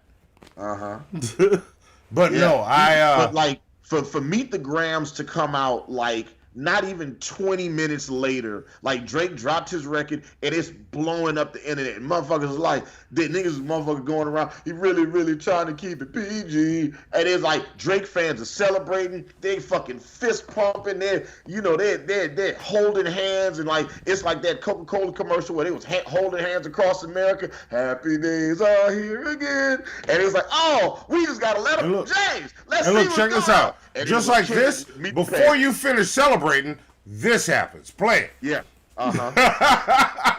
Not like wasn't even, and the dust wasn't even cold. Like we had just opened up the beer the nice cold beer that was Family Matters, and then it was like somebody was like, "How about you have another beer?" Yeah. And then we got Meet the Grams, and it was like, oh. But listen, there was a very large contingent of Drake stans online. Drake stans, women under 25, and Canadians. That was all like all of Canada was saying keep going. All of Canada. Not all of Canada. There's definitely like the people in Newfoundland weren't rocking with him for sure. Yeah, Newfoundland. All right. Newfies don't rock with the 6 guy. Yeah. Okay? That's what we call them, Newfies. Newfies. Well, so that I think Newfies is like their N-word, so I think only they can say that. We can't say it. Oh, so I just got us canceled in Canada. Yeah, man. Yeah, a little bit, you know. But but the good news is I said the N-word. Newfoundland is real small, you know, so it's all good. I'm sorry I said the N-word, y'all. Kyoto was like, Canada does not want him. All caps. Not my Canada. Wait, Coyote, are you from Canada, Coyote? Did I get in trouble? Did I say the M-word? Oh, Newfies is okay. All right. Newfies is okay. So I'm not in trouble. And purple drink, yes. Big ups to Newfoundland. You know what I'm saying? All right. There we go. All right, because I love some Newfies. Yeah. All right, look, he said, okay, okay, Coyote. I thought Newfoundland was small. Okay, just so you know, everything I know about Newfoundland, I know because of the battle rapper Pat Stay. And Newfoundland when Donald Trump became president, was like, hey, y'all want to leave America? Y'all want to come to Newfoundland? And I was like, shit, I might. And then I saw how close it was to to Iceland. And I was like, oh, I don't know. Like, the part of me that is excited at the idea of being able to legally eat puffins was also underwhelmed by how cold it would be. Yeah, Hannibal and Monty's Puffin Palace coming to the first state it's legal in when we find it. Fried Puffin Palace. Fried Puffin Palace. I'm sorry. Yeah, Hannibal and Monty's Fried Puffin Palace. Yeah. Coming to wherever it's legal, whenever we can get all the paperwork straight. I got the puffin recipe down. Okay. I got like on the Asian part of the menu. I got Mandarin puffing, y'all. Y'all gotta try that. All right. Yeah. Coyote says Manitoba. All right, Manitoba. All right. Well, that's all there is to it. I'm fucking going. Is that where Chris Benoit is from? I'm not going where Chris Benoit is from. First off, like Chris Benoit isn't like he didn't murder his family because he was from Manitoba. Is Manitoba Quebec, right? Is it? I don't know. I'm not. Stop trying to put a stain on this man's home. I'm talking to the one person in the chat from Manitoba, Monty. I'm not talking to you. Look, hey, Coyote, go ahead and write a diss song about Hannibal, and oh my God, you know we'll get one of the other members of Team MFN to help you finish that shit off. You know what? I don't want to hear your shit right now. Okay, Winnipeg, Manitoba. That's what it is. Who's from Winnipeg? Is Edge from Winnipeg? I think maybe Edge is from Winnipeg. Oh, Edge is cool. I'm cool with Edge. Okay. All right. Yeah. All right. Okay. There we go. All right. Okay. I'm sorry. We're back. We're done. Okay. So, okay. After. Okay. Yeah. No. So Meet the Grams happens. I apologize. I got it wrong. I said Quebec. Winnipeg. I Googled it. I'm sorry, Winnipeg. I meant to say Winnipeg. Okay. All right. So Drake puts out Family Matters. Yes. And then 30, 40 minutes later, Meet the Grams comes out. Another family-themed style song.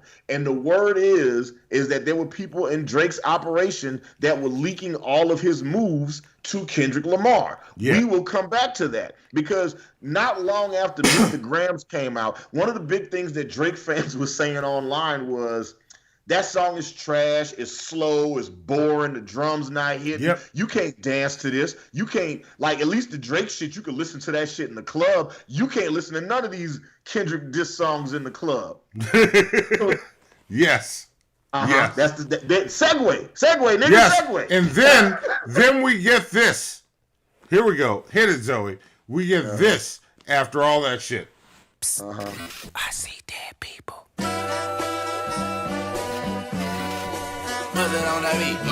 Aye, monster on the beat, ho, Debo, any rap nigga, he a freak throw, man down, call an ambulance, tell him breathe, bro. bro. Nail a nigga to the cross, he walk around like Tizo. What's up with these jabroni ass niggas trying to see Compton? The industry can hate me, fuck them all and they mama. How many options you really got? I mean, it's too many options. I'm finna pass on this body, I'm John Stockton.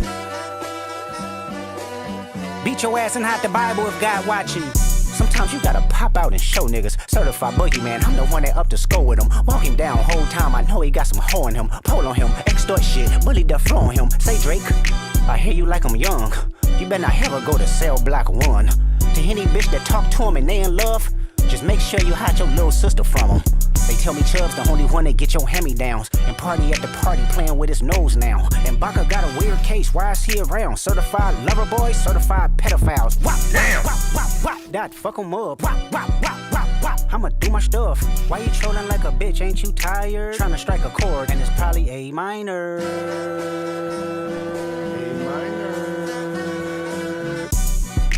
They not like us, they not like us, they not like us. They not like us, they not like us, they not like us. You think the Bay gon' let you disrespect Pop, nigga? I think that Oakland show gon' be your last stop, nigga. They cold foul, I don't know why you still pretending. What is the owl? Bird niggas and bird bitches, go. The audience not dumb, shape the stories how you want. Hey Drake, they're not slow. Rabbit hole is still deep, I can go further, I promise. Ain't there something? P-Rest stands for bitchin'. You Malibu most wanted, ain't no law boy, you ball boy. Fresh Gatorade or something. Since 2009, I had this bitch jumping. You niggas will get a wedgie, be flipped over your boxes or over your foe. The other vaginal option, pussy. Nigga better straighten they posture. Got famous all up in content. Might write this with a doctor. Tell a pop star quit hiding. Fuck a caption, won't action. No accident, I'm hands on. He fuck around, get polished. Fucked on Wayne Grow, he was in jail. That's conniving. Then get his face tatted like a bitch apologizing. I'm glad D-Rose came home, y'all didn't deserve him neither. From Alondra down to Central, nigga better not speak on Serena. And your homeboy needs subpoena. That predator moving flocks. That name gotta be registered and placed on neighborhood watch. I lean on you niggas like another line of walk. Yeah, it's all eyes on me and I'ma send it up the pot. Ay, put the roll label on me, I'ma get them dropped. Ay, sweet chin music and I won't pass the ox. Ay, how many stocks do I really have in stock? Ay, 1, 2, 3, 4, 5 plus 5. Ay, devil is a lie, here's 69 God. Ay, freaky ass niggas need to stay their ass inside. Ay, roll their ass up like a fresh pack of Zod. Ay, city is back up, it's a must, we outside. Ay.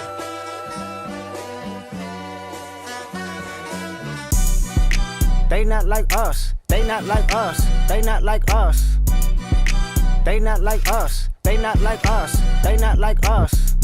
Once upon a time, all of us was in chains. Homie still double down, calling us some slaves. Atlanta was the mecca, building railroads and trains. Bear with me for a second, let me put y'all on game. The settlers was using town folk to make them richer. Fast forward 2024, you got the same agenda. You run to Atlanta when you need a check balance. Let me break it down for you, this the real nigga challenge. You caught Future when you didn't see the club. Hey, what? Lil' baby help you get your lingo up. What? 21 get your false street cred. Thug make you feel like you a slime in your head. Hey, what? Quavo said you can be from Northside. What? 2 Chainz say you good, but he lied. You run to Atlanta when you need a few dollars. No, you not a colleague, you a fucking colonizer. The family matter and the truth of the matter. Here was God's plan to show y'all the liar.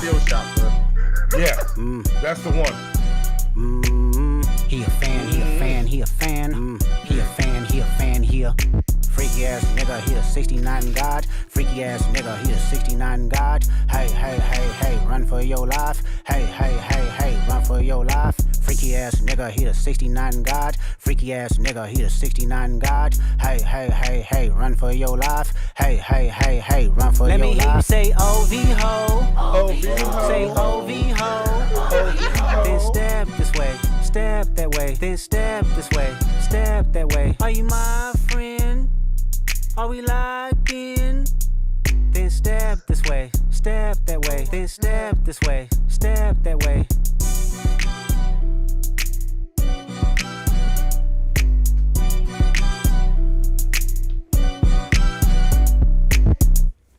I'm a quote DMX on this. Why you had to do them niggas like that?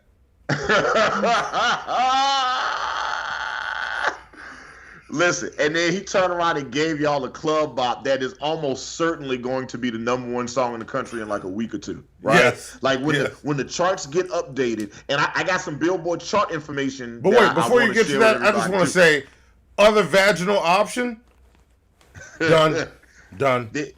so much in this song that he says, you how many ops you really got? I mean, it's too many options. I'm finna pass on this body like I'm John Stockton. John Stockton, the point guard that leads the NBA in assists. Right? So when he says, I'm going to pass on the body like John Stockton is the NBA's and is probably going to maintain that accolade for all of our lives. Right? Yeah. Like John Stockton is so far ahead of everybody on passes. So he's like, I'm going to pass on this body like John Stockton. Yeah. Beat his ass and hide the Bible like God watching. Yes. That one too. I forgot about that one. Somebody's got to pop out and show you niggas certified boogeyman. I'm the one that's going to keep the score up with him, walk him down whole time. He know he got some hoe in him, pole on him, extort him, bully, death row on him. Say, Drake, I hear you like I'm young. You better never go to cell block 1. To any bitch that talk to him and think they in love, just make sure you hide your little sister from him. Come, bruh. Yeah. He is walking on this shit. Kendrick they tell me Chubb's the only one that gets your hand-me-downs and party at the party playing with his nose now. And Baca got a weird case. Why is he around certified lover boys, certified pedophiles? So quick run. They tell me Chubb's the only one that gets your hand-me-down. Chubb's is his direct bodyguard, his main bodyguard. Yeah. So he's like, the only person that gets to fuck the girls after you, Drake, is your primary bodyguard. And he says, party at the party playing with his nose now. Party is party next door. Yeah. So he's saying party next door now. He just started hanging with you, and now he on that shit. Yeah. You know what I'm saying? Baca, who was, I think, his road security guard, has decided that he wants to be an artist now. And I think Baca ended up getting a case. Hold on, let me see what it is. Travis Savory, known as Baca Not Nice, was previously a former security guard who was signed to OVO, Drake's record label. In 2014, Baca was arrested and charged with forcing a 22-year-old woman into prostitution and taking her money. Yeah. Right? That dude, and then when he got out of jail, I think they made him an artist, and I think he's still signed to OVO. So when he says, they tell me Chubbs is the only one that gets your hand-me-downs and party at the party playing with his nose now, Baca got a weird case, you know, the sex trafficking shit. Why is he around? Certified Lover Boy, which is the name of Drake's second-to-last project, sound like a certified pedophile. This nigga is walking on this shit. And also, don't forget, Kendrick is a certified boogeyman. Don't forget that. Yeah, he walks on this shit. And don't forget OV-Ho, which is what people keep saying in the chat. Yeah, he's ain't that something? B-Rad stands for bitch, and you Malibu's most wanted. B-Rad from Malibu's most wanted was where Jamie Kennedy was pretending to be a rapper. Well, not pretending, but he was a white guy that really wanted to be accepted into rap culture. And so what a great and obscure reference for him to make. It's fucking beautiful. It is such a good other vaginal option. Might write this for a doctorate. Tell the pop star quit hiding. Fuck a caption. Want action. No accident. I'm hands down. He fuck around. Get polished. Fucked on Wayne girl while he was in jail. That's conniving. That one. So. If for people that don't know this, right? Like so much of the, like when people be like, oh man, like when Drake said, oh, it's 20v1, because he's talking about all of the people in the industry that's attacking him right now. Because yes, he's getting attacked by Metro Boomin, Future, Kendrick, ASAP Rocky, Travis Scott, Weeknd, Rick Ross. He's getting attacked by all these guys. And people was like, man, what are these guys beefing for? Okay, so they're beefing for a lot of reasons. But for the vast majority of people I named, Drake fucked all their girlfriends. Okay? He fucked all their girls. Okay? Yeah. He fucked Common Girl, with Serena Williams, right? He fucked Common Girl. He fucked Diddy Girl. He fucked Metro Boomin's girl. That's why they beefing right now. He fucked ASAP Rocky girl, Rihanna. He fucked Travis Scott girl, Kendall Jenner. He fucked Rick Ross's ex-girlfriend. And he like Joe Budden used to criticize him all the time on the Joe Budden podcast. So you know what he did? He went and fucked Joe Girl's Tahiri. Like Drake is a menace out here. And when I say all of that shit, people be like, oh well, all this fair loving war, shit like that happened, blah blah whatever. But here's the thing: he fucked Lil Wayne girl And him and Wayne are friends. When Lil Wayne went to jail, had to sit his ass down for that little bit of time, while he was locked up, Kendrick Lamar fucked his girl. No, Drake fucked his girl. I'm sorry, Drake. I'm sorry, Drake. Thank you for correcting me. Thank you for correcting. Drake fucked his girl. Drake fucked Lil Wayne girl. They was friends. And if I got friends like you, Jesus Christ. That man is a menace out here in these streets. So when I hear about, like, when I see the industry on some 20v1 shit, I'm like, yeah, y'all should have dealt with this problem a long time ago.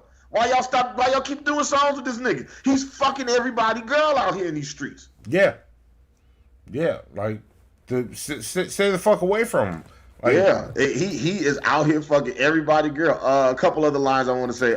He says, I'm glad D Rose came home. Y'all didn't deserve him neither. D Rose is DeMar DeRozan, the small forward that used to play for the Toronto Raptors. He eventually got traded from Toronto over to Chicago. Or didn't know. I think he went Toronto to San Antonio and then Chicago. But it doesn't matter. He got traded out of Toronto, and people that don't know it, Drake is the ambassador to the, I think that's his title. He's the ambassador to the Toronto Raptors. Didn't know that. Yeah. So he was like, I'm glad D Rose came home. Y'all didn't deserve him either. That's what he's saying. He says, from Alondra down to Central, nigga better not speak on Serena because he knows that Drake fucks Serena Williams. And he's like, and you better not say nothing about her ass either. And Drake still talks about her regularly. On For the Dogs, I think he makes a reference to her husband, the owner of, the guy who owns Reddit. And he says, yeah, Serena, your husband is my biggest fan now. Shit. Yeah, he be going, bro. Like he definitely be out here. He says that name got to be registered and placed on a neighborhood watch. I lean on you niggas like another line of wok. I lean on you niggas another line of wok. Wockhart is a brand of promethazine. Right, you know, which is regularly called lean in the streets because when it's essentially liquid heroin. You drink that shit and then you slumped immediately. So when he says, I lean on you niggas like another line of wok, that's what he's talking about. This nigga Kendrick is going. He is blacking the fuck out on this shit. Put the wrong label on me, I'm gonna get him dropped. Hey, sweet chin music and I won't pass the ox. Hey, listen. If you're a wrestling fan, okay, then you know Shawn Michaels, the Heartbreak Kid, the pride of Montreal. I'm joking. Why are you always trying to start shit? Shawn Michaels' finishing move is called sweet chin music. He basically kicks you in the fucking face. Yep, right? It's a kick to the face. Yeah, he kicks you in the fucking face. And he's like, yeah, sweet chin music, and I won't pass the aux. I'm kicking you in the fucking face, and I'm not giving anybody else a chance to do nothing about this right now. I'm not passing this to nobody. I'm not giving this to Metro Boomin. I'm not giving this shit to Future. I'm not giving this shit to Drake. Sweet chin music, and I won't pass the aux. But Zoe, drop on the poop bounce for Kendrick for that shit. He did that shit, but you know. Look, for Coyote, he said, no, Montreal is ass. I don't know, but I'll repeat it for you, Coyote. Yeah. And look, I want to run this whole one real fast just because it was once upon a time, all of us was in chains. Homie still doubled down, calling us some slaves. Referencing Drake on Family Matters when he says, you rap like you trying to free the slaves. Yep. So he says, once upon a time. That's why I said, remember that shit. Yeah. Once upon a time, all of us was in chains, which means that he wrote this verse after he heard Family Matters, or he had that information leaked to him. No, he did it after because remember the day free, and then Kendrick responded with A minor. Gotcha. Yeah, okay, you're right. You know what, Monty? But all that means is that could very well mean that somebody that works at OVO gave him that information ahead of time. Yeah. You know, so it's either or. But he says, once upon a time, all of us was in chains. Homie still doubled down, calling us some slaves. Atlanta was the Mecca, building railroads and trains. Bear with me for a second. Let me put y'all on game. The settlers was using town folk to make them richer. Fast forward 2024, you got the same agenda. You run to Atlanta when you need a check balance. Let me break it down. This is the real nigga challenge, right? Yeah. I love the way he set this up. He gives you the history of the city of Atlanta, where I currently live, right? Yeah. And he's just like, the history is that at one time, this was one of the biggest places for the slave trade. At one point, Atlanta was like the capital of the Confederacy. Yeah. Right? I believe that. I believe that. So, you know what? Let me not say that until I do a quick history check. But it ties right back to no. Keep going. Yeah, but Atlanta was definitely used, like they laid railroad lines down so that they could move slaves back and forth to different territories. Okay. Yep. So when he's he's using the history of how American slave traders utilized Atlanta to monetize black pain, black suffering, black art, just black people in general, right? Yep. So he's setting it up. He's giving you the history of Atlanta, and he fast forwards and is like, you run to Atlanta every time you need a check. He says you called Future when you didn't see the club. Lil Baby helped you get your lingo up. 21 Savage gave you false cred. Yep. Young Thug made you feel like a slime in your head. Yep. Quavo said that you could be from the north side. 2 Chainz said you good, but he lied. You run to Atlanta when you need a few dollars. You not a colleague, you a colonizer. Right. Yep. Bruh, that is just applause, Zoe. Play the applause out. Jesus Christ. That shit there, man, that's a masterclass. He gave you the history. Like, he taught you how to listen. He taught you how to hear it. And then he gave you all the facts to back it up. Like, Drake has had a very long and storied career in rap music, right? Most people don't have a career in rap music that lasts 5 years, let alone 10. So for Drake to have been putting out hits for over a decade, for him to still be culturally relevant, and understand, Hannibal the Beat Animal, I hate that phrase. I hate when people talk about relevancy in music and artists. Yeah. They be like, I don't like something, he not relevant no more. Like, shut the fuck up. You're a child. You never paid taxes. You live at your mama house. I don't want, if you never had crippling debt on top of you, I don't give a fuck what you think about this shit. Okay? Jesus. Yeah. Like, the way he set that verse up was it was a masterclass. Drake has had a very long, very storied career, but his career has also been so Drake likes to talk about all the different artists that got their first big hits because of him. Like, he told Future, I could never be a fan. How I'm gonna be a fan of you? I'm the reason you had your first #1 hit. That first #1 was Way Too Sexy. Drake, Young Thug, and Future. Yeah, that's the record that he's talking about, right? Yeah. He had hits with Lil Wayne, with Future, with Tim's, with Wizkid. There's a lot of producers, a lot of songwriters, a lot of singers that have gotten a lot of pop stars that got their first big break on the Billboard charts to the mainstream market because of Drake, because he understands what a pop audience, what a large mass of people wants to hear. Again, he's McDonald's, right? He's for everybody, or he's for the vast majority of people. But what he didn't have, that could be your old lady, but them hoes, they for everybody. What he didn't have was street cred. That was the thing that he didn't have. And what Drake will always do is pair up with these artists that have more street cred than he does. So that he turns around and does the songs with your Futures and your Drakes and your Lil Waynes and your Rick Rosses and your A$AP Rockies. And and then he's been accused of signing rappers to his record label, imitating their style, and just be like, I'm done with you now. I just needed this style. I just needed permission to be able to do this. The word is that he's done that to Party Next Door. I'm not saying I agree or disagree, but they've said that he's done that to Party Next Door. The Weeknd has alluded that was why he decided to not sign with OVO.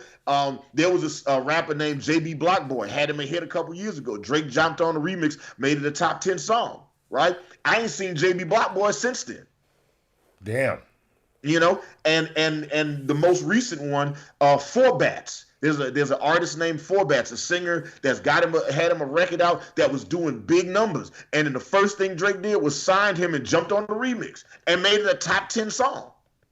You know, so these artists needed Drake to put their content in the mainstream marketplace, so that way it could be digestible to a large, not even digestible, in the line of sight of a large amount of people. But what Drake is getting in return is that urban cred. Yeah, that is what he's getting. Yeah, because he's not from the mean streets of anywhere. He's from Toronto. I've been to Toronto, beautiful place. Niggas be like, oh man, you know, Toronto, it gets dangerous out here. It gets, man, you could get got out here. I'm sure I can, because every place has dangerous parts and safe parts, right?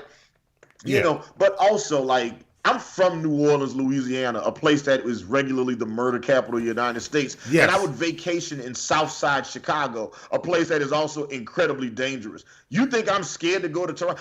The first time I went to Toronto, this dude helped me with my bag. He was like, I was walking to my cab, and this dude was like, oh, I'll help you with your bags. And he grabs my bags and puts them in the cab. And I was like, oh man, I appreciate that. So I go in my wallet so I could give him some cash as a tip. And I was like, oh, and he was like, what's this for? And I'm like, I'm tipping you for helping me with my bags. You know what I'm saying? You know, I want to tip my driver.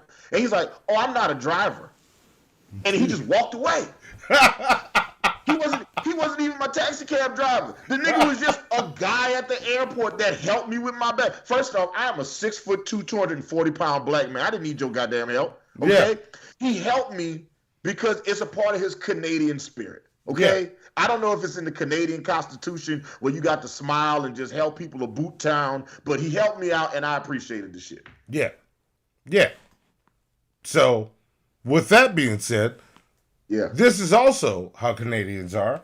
Drake released The Heart Part 6 in response to both of those. As a sidebar, I love that he titled this The Heart Part 6. Oh, me too. You know, like when Kendrick named 616 in LA, Drake has a series of songs that'll be like 522 in Calabasas, 815 in Mykonos or whatever, right? He's got a whole series of these joints that's time-stamped, name of the song, and it's just usually just when Drake wants to go real rapidy rap, those are usually his real rapidy rap joints. So Kendrick did a song kind of like that. Like he was just like, okay, I'm gonna take this style, the way you name your songs, and I'm gonna name it this. And the Heart Part 5 is great. Go check that out. And Kendrick has a whole series of these. The Heart Part 1, Part 2, Part 3. Heart Part 5 is fucking incredible. I think he might have won the Grammy for album video of the year. Or at the very least, I think he got nominated that year for video of the year. So Drake naming this shit Heart Part 6 only means that if Kendrick ever puts out a Heart Part 6, anytime somebody searches it, the Drake shit gonna pop up first. Yeah. That is some master manipulator shit, and I appreciate that. Hit the song. Let's do it. It is. Let's go. Let's check this out.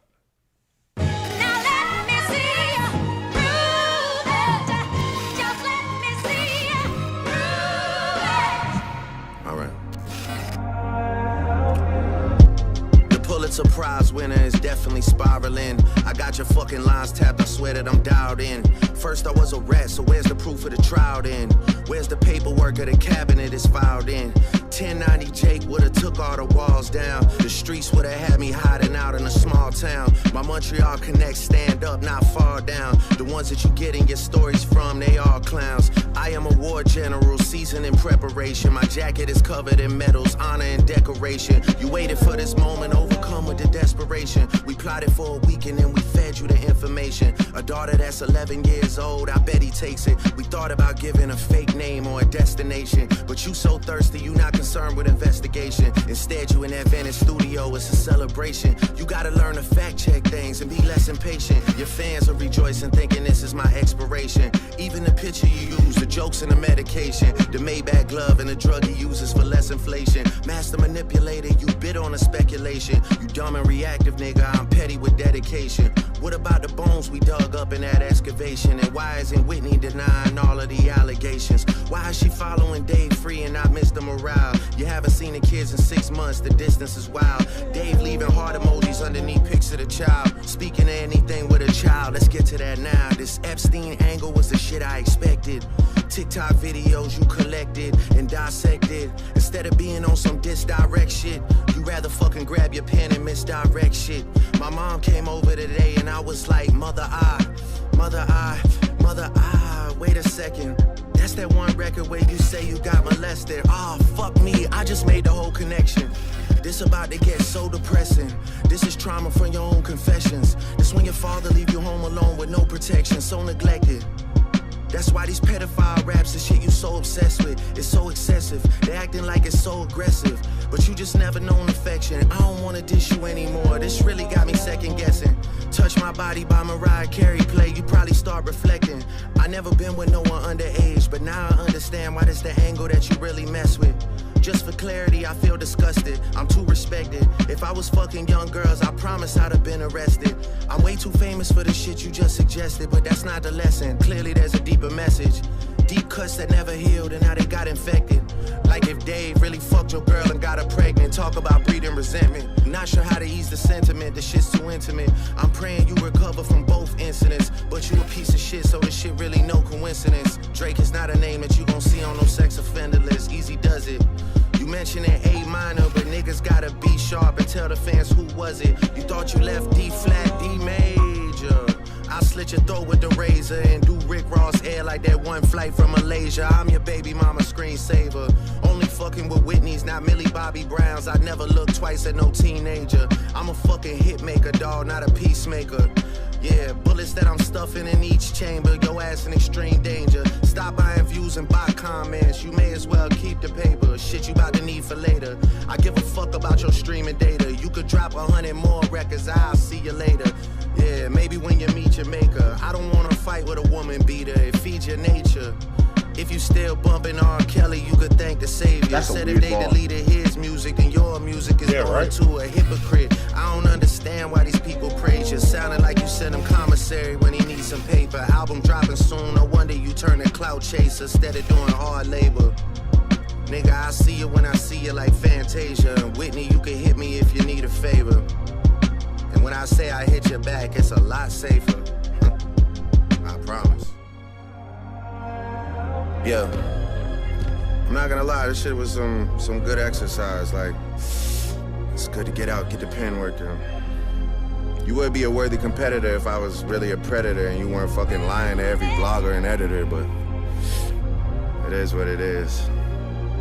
You definitely got this shit burnt the fuck out though. Like, you got 10 more records to drop. The one before the last one, we finessed you into telling a story that doesn't even exist. And then you go and drop the West Coast one and try and cover that up. I would like that one. That would be some shit I could dance to if you wasn't tripling down on some whole other bullshit. But, you know, at least your fans are getting some raps out of you. I'm happy I can motivate you, bring you back to the game, like, you know. But just let me know when we're getting to the facts. Everything in my shit is facts. I'm waiting on you to return the favor, like.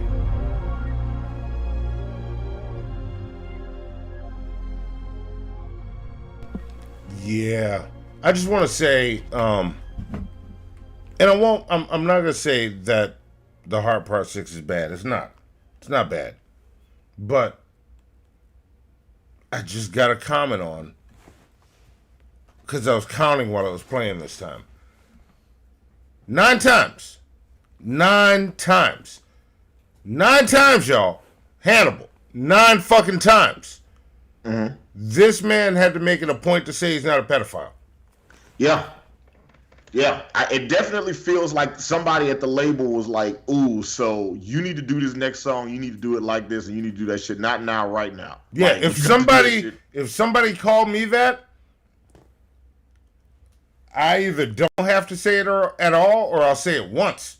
Yeah. Listen, of all the songs in the beef, of all the songs, and I am a fan of everything in this beef, and I'm talking top to bottom, starting at first person shooter all the way down to the Heart Part 6. And I'm talking about the Rick Ross song, the Kanye West remix to Like That. I'm talking about I'm talking about the A$AP Rocky diss on the Metro Future album. I'm talking about the Weeknd disc, talking about all of it. If I took all of those tracks and all of those songs and put them in order from best to worst, none of them are bad. Yeah, this is the worst. None of them. But this is the worst. Oh yeah. Yeah. This is below 7 Minute Drill. I didn't like 7 Minute Drill. Yeah, I don't have I don't have an issue with my real issue with 7-minute drill is that J. Cole's heart didn't sound like it was in it. No, it didn't. That's why why it's at the bottom. But 7-minute drill still isn't bad. Yeah. Yeah, that's the and like look, listen, this is the weakest song of the bunch. I think this is the weakest song of the bunch. And like the only play that he has here, and I'm gonna get to the only thing that he's got going for him in this record. But let's talk about some of the obvious things, right? And these are that Monty and I haven't actually had these conversations yet, so we're gonna talk about this right now for the first time. First thing first, Kendrick never accused Drake of being a rat. Yeah. And the first line of the song is him addressing being called a rat. Like, if I was a rat, then 1090 Jake would have pulled my files and told everybody that I was a fucking rat. So I'm not a rat. And I'm like, but nobody called you a rat? Like, and I've listened to all these songs a bunch of listen, when Family Matters came out, I probably listened to that shit 37 times. I listened to that shit back to back to back to back, and then Meet the Grams came out, and I was like, oh shit. Yeah. Like, I have listened to these songs so much. Kendrick never accused you of being a rat. So that was weird that you decided to respond to being called a rat when nobody called you a rat. Kendrick called him Drake Weinstein. Yeah. And Drake responded by calling himself Drake Epstein. Yeah. Right? Now, because Drake is part Jewish, I don't think it was just a slip of the names. Oh, you think Drake can tell his Steens apart? For sure. Yeah. I think Aubrey Shmuley Graham absolutely knows the difference in Jewish people, bro. For sure. Yeah. Fair. Absolutely. All right. And him calling himself like, so Drake Weinstein is bad, but my nigga, Drake Epstein is worse. It is so much worse. Yeah, it's a lot worse. You know, that is such a bad fucking, just like, you took something that was bad that was being like, you took an insult against you, and then like it's like somebody calling you that's like somebody calling you like Teabag Drizzy, right? Yeah. And then you turn around and start calling yourself Dick on my forehead Drizzy. You just made it worse. Yeah, we were just talking about your balls on foreheads. You putting your dick there? Like, you definitely made it worse than it was supposed to be. Okay, and this was the big one for me, right? Drake started talking about Millie Bobby Brown, and he's like, yeah, nothing crazy ever happened with Millie Bobby Brown. And I'm just like, yeah, man, Kendrick never brought up Millie Bobby Brown. You started rebuttaling a point that a nigga never made about you. Yeah. You know what I'm saying? It's just like, it's such a weird thing. Drake says whoever's feeding Kendrick Lamar, and everybody's talking about this one, right? He's like, whoever's feeding Kendrick Lamar these lines is corny and lame as fuck. And then like 2-3 lines later, you say, I'm the one that's feeding Drake these lines. I'm Kendrick these lines. But Black Dynamite, I sell drugs in the community. That's exactly what I thought about. That you know what it made me think of? It made me think of that episode of the Chappelle Show,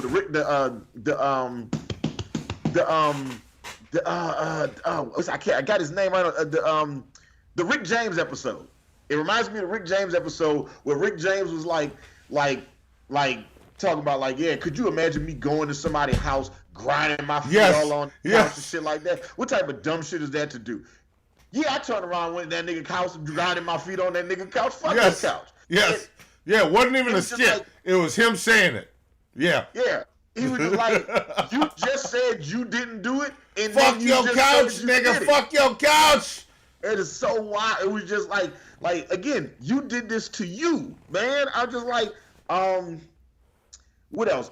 Drake tries to make the connection about Mother May I, right? Where he was like, oh yeah, Drake, Kendrick has this song on Mr. Morale and the Big Steppers called Mother May I. Yeah. And he was just like, oh yeah, and that's that song where you talk about getting molested. That's why you keep trying to call me a PDF file, right? Yeah. Except that's not what Mother May I is about. No. Mother May I is about how Is it wait, Mother May? It's called Mother I'm Sober. What is it called? Yeah, Mama I'm Sober, something like that. But it's him going on about how he wasn't molested, but they kept trying to get him to say he was. Yeah, the song is about how Kendrick's mother had experienced being molested at a young age, and she was terrified that the same thing was going to happen to him. Yeah. And for Drake to just miss the point, and I couldn't tell, did you get it wrong on purpose for the angle of this battle, or did you just not get the song? Yeah. Well, this is how we can tell Drake wrote it, because throughout this whole thing, this song especially proves he hasn't been writing these responses. He's just done. He knows he can't compete. He knows he's been washed completely. Yeah. That shit is so wild. And then the last one, Drake says, it's when he says that he doesn't want to keep battling a woman beater because it feeds in his nature. Are you calling you a woman? Drake? Kendrick did say, when you see Sexy Red, I bet you see you and Sexy Red. He does see two bad bitches when he sees Sexy Red. It's just you mean to tell me there was nobody in your camp that heard this record and was like, hey man, not yet. We need to do some work on this first. Nobody in your camp told you hey man, we need to work on this. It is not a bad song, because I thought there was some aspects there. I loved I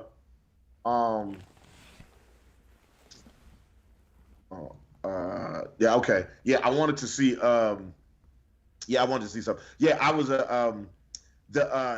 It was just such a bad response record, because there was so many things in it that could have been cleaned up, that should have been tighter, that weren't tighter, and I don't understand why somebody like Drake or somebody in Drake's camp didn't tell him hey man, this isn't working the way you think it's going to work. No. I see what he tried to do. He tried to go back and do the same type of shit Kendrick did on Meet the Grams. Yeah. But he thought he was making it better.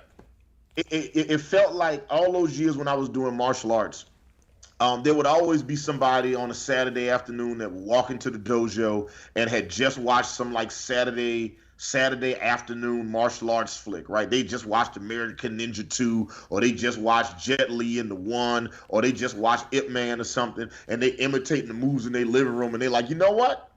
I think I could fight.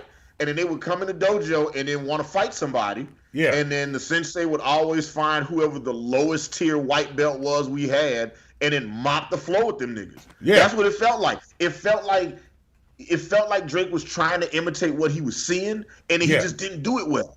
Yeah. And I felt bad, because up until that point, the battle had been so competitive. Yeah. Right? But then with Drake and Drake put all his eggs in the basket of, and this will be a perfect segue into the questions I want to ask Monty. Okay. He put all his eggs sorry about this, I'm stuck in my throat. He put all his eggs in the "we fed you" lines, and you believed them and put them into a song. Yeah. And that was supposed to be his gotcha moment. That was his aha. I tricked you. I gave you information. You didn't fact check it. You used it without verifying it, and now you've been exposed. That is a thing that has happened in the world of battle rap. I've seen that many times before, where rapper A will give rapper B some false info. They use all that info in a round, and then they get exposed in a rebuttal round. Right. Yeah. And then it usually costs them a round in the battle. Right. Yeah. And normally I would totally believe that shit, except a couple of days before Drake dropped this diss, I had seen all of these, I got a bunch of friends that are Drake fans that refuse to see him lose in this battle, right? Yeah. And this was a conspiracy theory floating around all of those Drake groups, Drake is actually feeding him lines and this, and that. And it was so if Drake was actually feeding him lines, you know what? Let me just get to the questions. Because I see what time it is. I know we're running out of real estate, Monty, and I want to ask these questions to you and everybody watching the show, right? Because I got time today, right? and Zoe, I don't know if you could put a poll on the chat as I ask the questions or not. I tell you what, Zoe, I'll text it to you, and then you can text her all the questions. I'm texting him real time. I got you. I'm texting him now. Oh, I'm sorry. Here we go. I know what Zoe can do. So here we go. Here's the first question. I got time today. If Drake and his team fed Kendrick Lamar false information about having a daughter, and then Kendrick used that information without fact-checking it, should that cost Kendrick Lamar the battle? Monty, everybody in the chat, let me know what y'all think. All right, Drake I'll go in and I'll double back on what you said. Yeah. It should cost him around. I'm going to ask the question again real fast, and I want you to answer it, Monty. If Drake and his team fed Kendrick Lamar false information, and then Kendrick used that information without fact-checking it, should that cost him the battle? Monty, everybody in chat, let us know what y'all think. It should cost him. It should cost him around. Okay. I think I tend to agree with Monty. I think that's fair. But I've had a lot of different people give me a lot of different answers here. So y'all let me know in the chat. Yeah, because if we look at that battle, one round, like that's even if it wasn't as even as it was. If it was a one-round fight, it should cost him a round. He could lose it over that. I don't think he did, but it should cost a round. Yeah. So everybody in chat, let us know. It should if Drake fed Kendrick Lamar fake information and Kendrick used that information without fact-checking, should that cost Kendrick Lamar the battle? Monty says it shouldn't cost him a battle. It should cost him a round in the battle. What do you guys think? Miss Parker said, I'm going to read Miss Parker's answer real fast. And I'm going to read all y'all answers. And I got a bunch of these questions. So I want to know what everybody's got to say about it. Miss Parker says, if he got fake info, maybe a point. But Drake still lost the war, and I'm okay with that. Yeah. Okay. Destruction Inc. Says, I think it should. I think it should, but Drake did not do a very good rebuttal. Okay, that's fair. Like I said, I want to have an honest conversation. I want to see what you guys think. Kyoto says, honestly, I'm not so familiar with his stuff, so I don't know. I appreciate that answer. I appreciate an honest, transparent answer, not picking sides, just going based off the information you have. Mari says, yes, it should cost him one round. Wrong is wrong. Okay. Purple Drank Yoshi says it should cost him a round, but there's so much other evidence against him. That definitely seems to be the case. Ace Wonder says, nah, it shouldn't cost him the battle. He still can't defend the other 5 verses on that song. Yep. That was scathing. Yes. Facts. Drop one of the clues bombs for Ace Wonder, Zoe. Yeah. Yeah. Mr. Exit Music. Sidebar, Mr. Exit Music.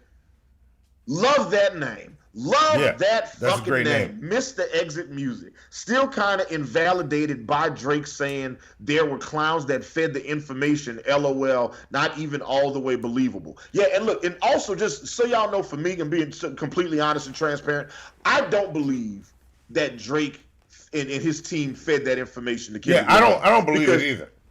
I'm gonna tell y'all why I don't believe it. Right? And this is completely Hannibal speculating. Drake being the master manipulator, right? The Prince of Petty, okay? If that was the case and Drake had fed him false information and he had used that information, Drake would have posted screenshots or a phone call or a recorded phone call or something. As soon as Meet the Grams came out, I would have expected Drake to be like, we got him, he lied. The second that shit leaks, you got video proof, because if I was going to set you up like that, I would film it. Yeah. I would film the setup in progress. Like, look, he's texting him right now. There's a response. There's a response. And it's hard for me to believe that. And again, is it impossible? Absolutely not. It's not impossible, right? Yeah. But it seems unlikely that Drake would have that, because that could have just deadened the beef, or that would have definitely slowed down Kendrick's momentum had he been like deflated that balloon right out the gate. It's just like, oh yeah, this information here is fake. Don't get on Instagram and be like, if I got a daughter, somebody find her and tell me where she at. Like, bro, don't do that. Just post the proof that you got him, and then move on. You know what I'm saying? But again, that's just me. I am inclined not to believe that to be true. Yeah. So there we go. So there's that one. Let's see what else we got. Ginger Nation says, look, even if it was fake, then yeah, maybe around at best. But who would tell a dude that I'm a PDF? That's a really weird choice. That is kind of weird that he would do that. Live Action Animation says that part was only 1/4 of the song, Meet the Grams. You could take it out and he still is bodied. Yeah, I mean, it's still a great song, even if you take that verse out about the daughter. Yeah. JC Rocker says, my thing is Drake for real. My thing is Drake for real, or is he saving face saying that he gave false information? That's what it feels like to me. That's what it feels like. He's trying to save face. He found a very popular conspiracy theory, and it felt like Donald Trump with he sees a conspiracy online and that's real popular with his constituents, and then he tells everybody that shit is true. He's like, oh yeah, that thing that y'all think is true, it is true. And then they'd be like, we know it because the president said it. But the president only said it because y'all said it. Yeah. And that's what it feels like. Again, we don't got the proof yet, so there it is. Yeah. All right. The next question, because I got time today. I just texted it to Zoe. Okay, here we go. If Drake has used ghost writers, how much impact should that have on him being in the rap GOAT conversation? And follow-up question, if he has ghost writers that helped him write these diss songs, what kind of impact should that have on the battle itself? Okay. Like, that's a good question. How should ghost writers have an impact on him being a part of the GOAT conversation? Part of the GOAT. And how much should ghost writers affect him if he used them in this beef? Honestly, I think it impacts both. Let me know what y'all think. Yeah, honestly, I think it impacts both. And I'll say why. I think it could take you out of the GOAT conversation, because if we think about GOAT as greatest of all times, a GOAT should be able to do both. But that doesn't knock if you can't do both, because you can still make great songs. I don't think you get to be a GOAT if you can't do both. And in a battle, it knocks him out of the battle. You lose. Your writers win if they went around. Like Nestle won that round against Eminem. Benzino didn't. Or the team. So it doesn't count. It's gone. Scratch that. Okay. Yeah. All right. Yeah, I think if there is definitive proof of him using ghostwriters, I think it would. I don't think it removes him from the GOAT conversation. All right. Because I think that a lot of them. I think if we dug into it, we would probably find out that a lot of the rappers that we like all use or utilize writers in different capacities. Yeah.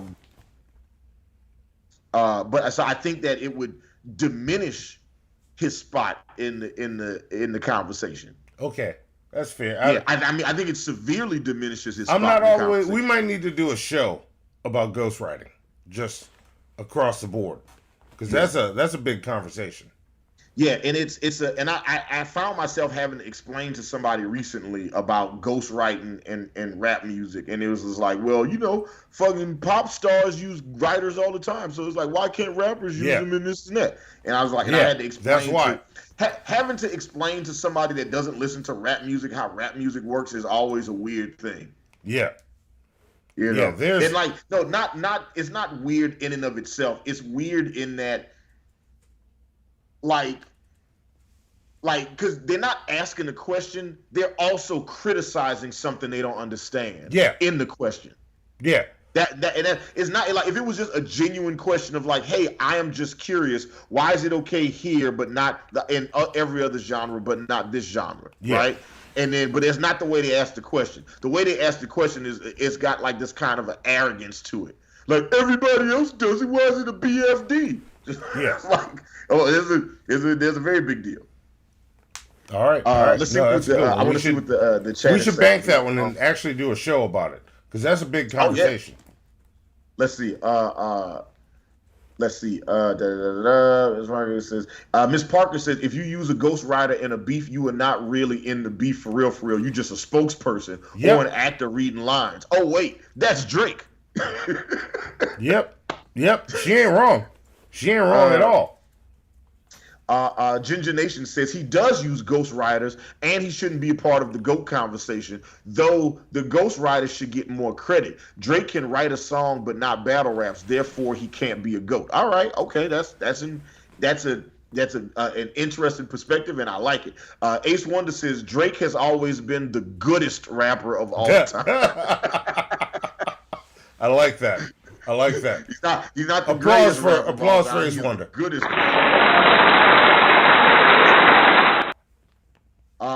Phenomenal music producer King Phillips says automatic disqualification. Nobody can be the GOAT if they have a rap written for them line for line. Okay, and he made it a point to say line for line when he said it.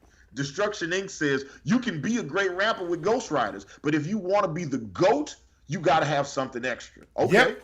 That's what I'm saying. You gotta have both to be the GOAT. Like that's the greatest of all time. You can just rap, you can't write? No, you're not the greatest of all time at that point. Yeah.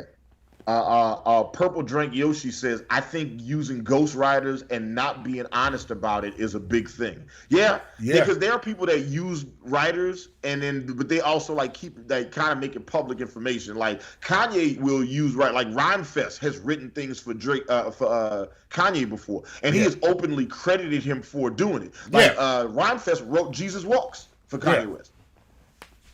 Yeah. You know. So yeah, okay. And let's see, Rick Zilla says Drake went from sicko mode to sucko mode because all he do is sucky. Damn, bro. Damn. Rick Zilla, why you had to come in here with the BBL Drizzy shots, man? Why you had to come in here? BBL Drizzy. All right. Yeah. At Ginger Nation, this is the last one I'll read, and we move on to the next one. Ginger Nation says Drake is the GOAT when it comes to making club hits, not rap classics. He doesn't have any classics, and Kendrick has 2 classic albums. And to be the GOAT, you got to have at least 1 classic album. And listen, I think that is a quality point to be made. Drake fans often like to say that "Take Care" is his classic.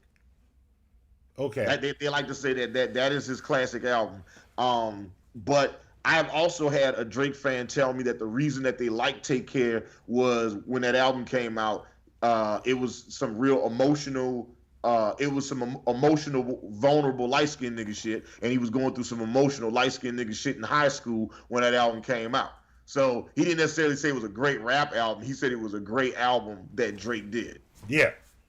All right. Yeah, JC, and all right, the last one I'm gonna say, JC Rocker, because I always gotta go. You know, whenever the rappers chime in, I gotta read y'all comments because at the end of the day, you're part of the culture. JC Rocker says, I always say if you have ghostwriters, fine, you're a rapper and entertainer, but you don't qualify being an MC and don't deserve a seat at the table. Ooh, drop one of the cool bomb for JC Rocker. Yes, throw some applause in there too. Yes.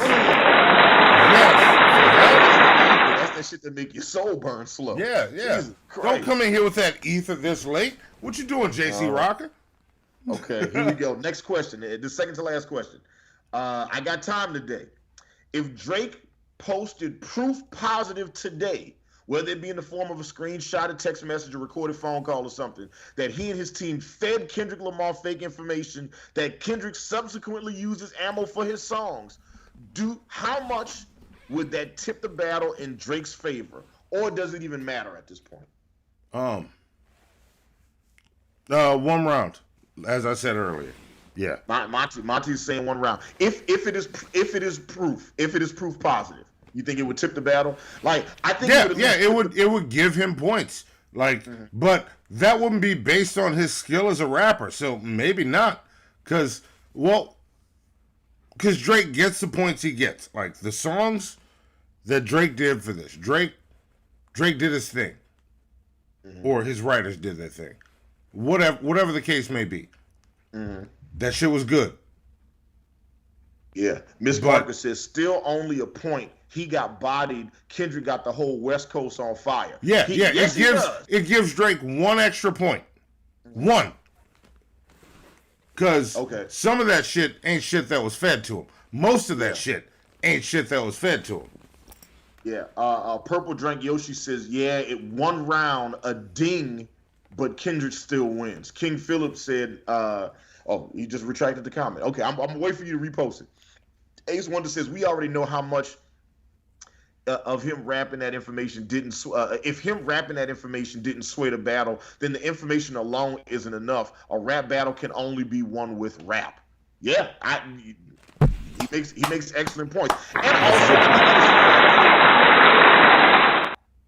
to be both fair and balanced here, I think it's important to acknowledge that both sides have levied allegations against the other that have yet to be proven. Yeah. Right? Yeah, absolutely. You know, like Drake said that Kendrick Lamar is beating his wife. There's been no proof levied. But he has some good bars with it. Like, and when I say I'll hit you back, it'll be less painful. Like that was good. For me, that was the best line. That was the best bar of the song. Like when he said that shit. When he that very last line of like, yeah, and if I hit you back, just know it ain't gonna be like when Kendrick hit you. Right? I was like, oh, that's a bar. Yeah. No, that was good. King Philip said, it would be clever, but he still goofed up about Mother I Sober, so I would still cancel it out. Okay, Ginger Nation says, as a rapper myself, I'll say it'll take away a few points from Kendrick. You said it yourself, and I agree with Hannibal. All is fair in battle rap, and Drake lost the battle. Any GOAT credibility. You know, okay. Like I said, I'm all about listening to rappers. If you're a musician, I definitely want to hear what you got to say about this. Rick Zilla said Kendrick got that gray poupon, that Avion TED Talk. Who said that, King Philip? Rick Zilla, appreciate the reference. Applause for King Philip. Great. Yeah, no, Rick Zilla said that, not King Philip. I mean, King then Rick Zilla Zilla. That's for you, Rick the Zilla. Brother May Rick Zilla said the Kendrick got that great poupon, that Avion, that TED Talk. Yeah. Give that to Rick Zilla. Throw another one for Rick Zilla. That's for you. I want to find something on a friend of mine's page on Facebook because he posted some shit today that was just so ridiculous. I was like, I have to share this. I'm sorry, King Philip. You've been throwing good ones out. You've been throwing them zingers out. I'm sorry. Yeah. Sorry, I thought that was you. I want to read y'all something, and I want y'all to tell me if y'all think this is the person that wrote this is a Drake fan or a Kendrick Lamar fan. Okay. 13 things people don't want to admit but know. 1, Kendrick had a 3-song build-up to the daughter and fell flat on his face. There is no daughter. 2, if Kendrick and Drake was hitting women, y'all would never just skip over it no matter. No, he said if Kendrick said Drake was hitting on women, y'all would never just skip over it no matter the lack of evidence. 3, 616 in LA was the worst song of the whole battle. Easily lost a round.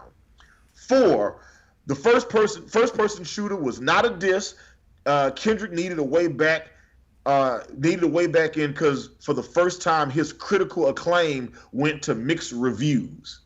I'm gonna say that. Number 5, Drake was rapping.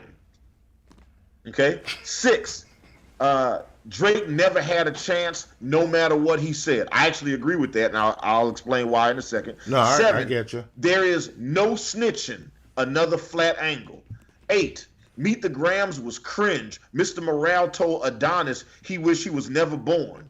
Mr. Morale. Number 9, hitting white women is totally off-brand for Kendrick, and any other pro-black Negro would have been disowned. 10, Damn was mid, forward and backward. Whoa. Yeah. Whoa. Who is this? Because I'm fighting. I'm not there yet. Wait. Let me keep going. The next one says, you don't require proof from Kendrick for anything. The next one says none of Kendrick's angles really worked, so he just resorted to quadrupling down on one he didn't have to prove, the PDF file allegations. He says even if Drake shows proof he planted the info, you'd choose Kendrick. And then the last thing he says was DJ Academics has been the most objective, unbiased news source of all. No, the fuck he hasn't. No, the fuck he hasn't. Now, if you had to guess, do you think this person is a Kendrick Lamar fan or a Drake fan? That's a Drake fan. And Academics has been the most biased of everybody covering this shit. Come on, and look, that dude is just that from day one. He's been riding for Drake. Drake can do no fucking wrong. No. What? Read that last one to me one more time. What about Academics? Yeah, he said that the Academics thing. He says DJ Academics has been the most objective, unbiased news source of all of them. If you've been paying attention. No, the fuck he hasn't. God damn. Yeah. He says Kendrick. So yeah, listen. He says Kendrick had a 3-song build up to a daughter and fell flat on his face. There is no daughter. So far no proof has been manifested that. There've been a few articles that suggest there are a few articles from like 9 years ago that suggest that Drake might have a daughter, but I've seen nothing credible beyond just those articles from 9 years ago.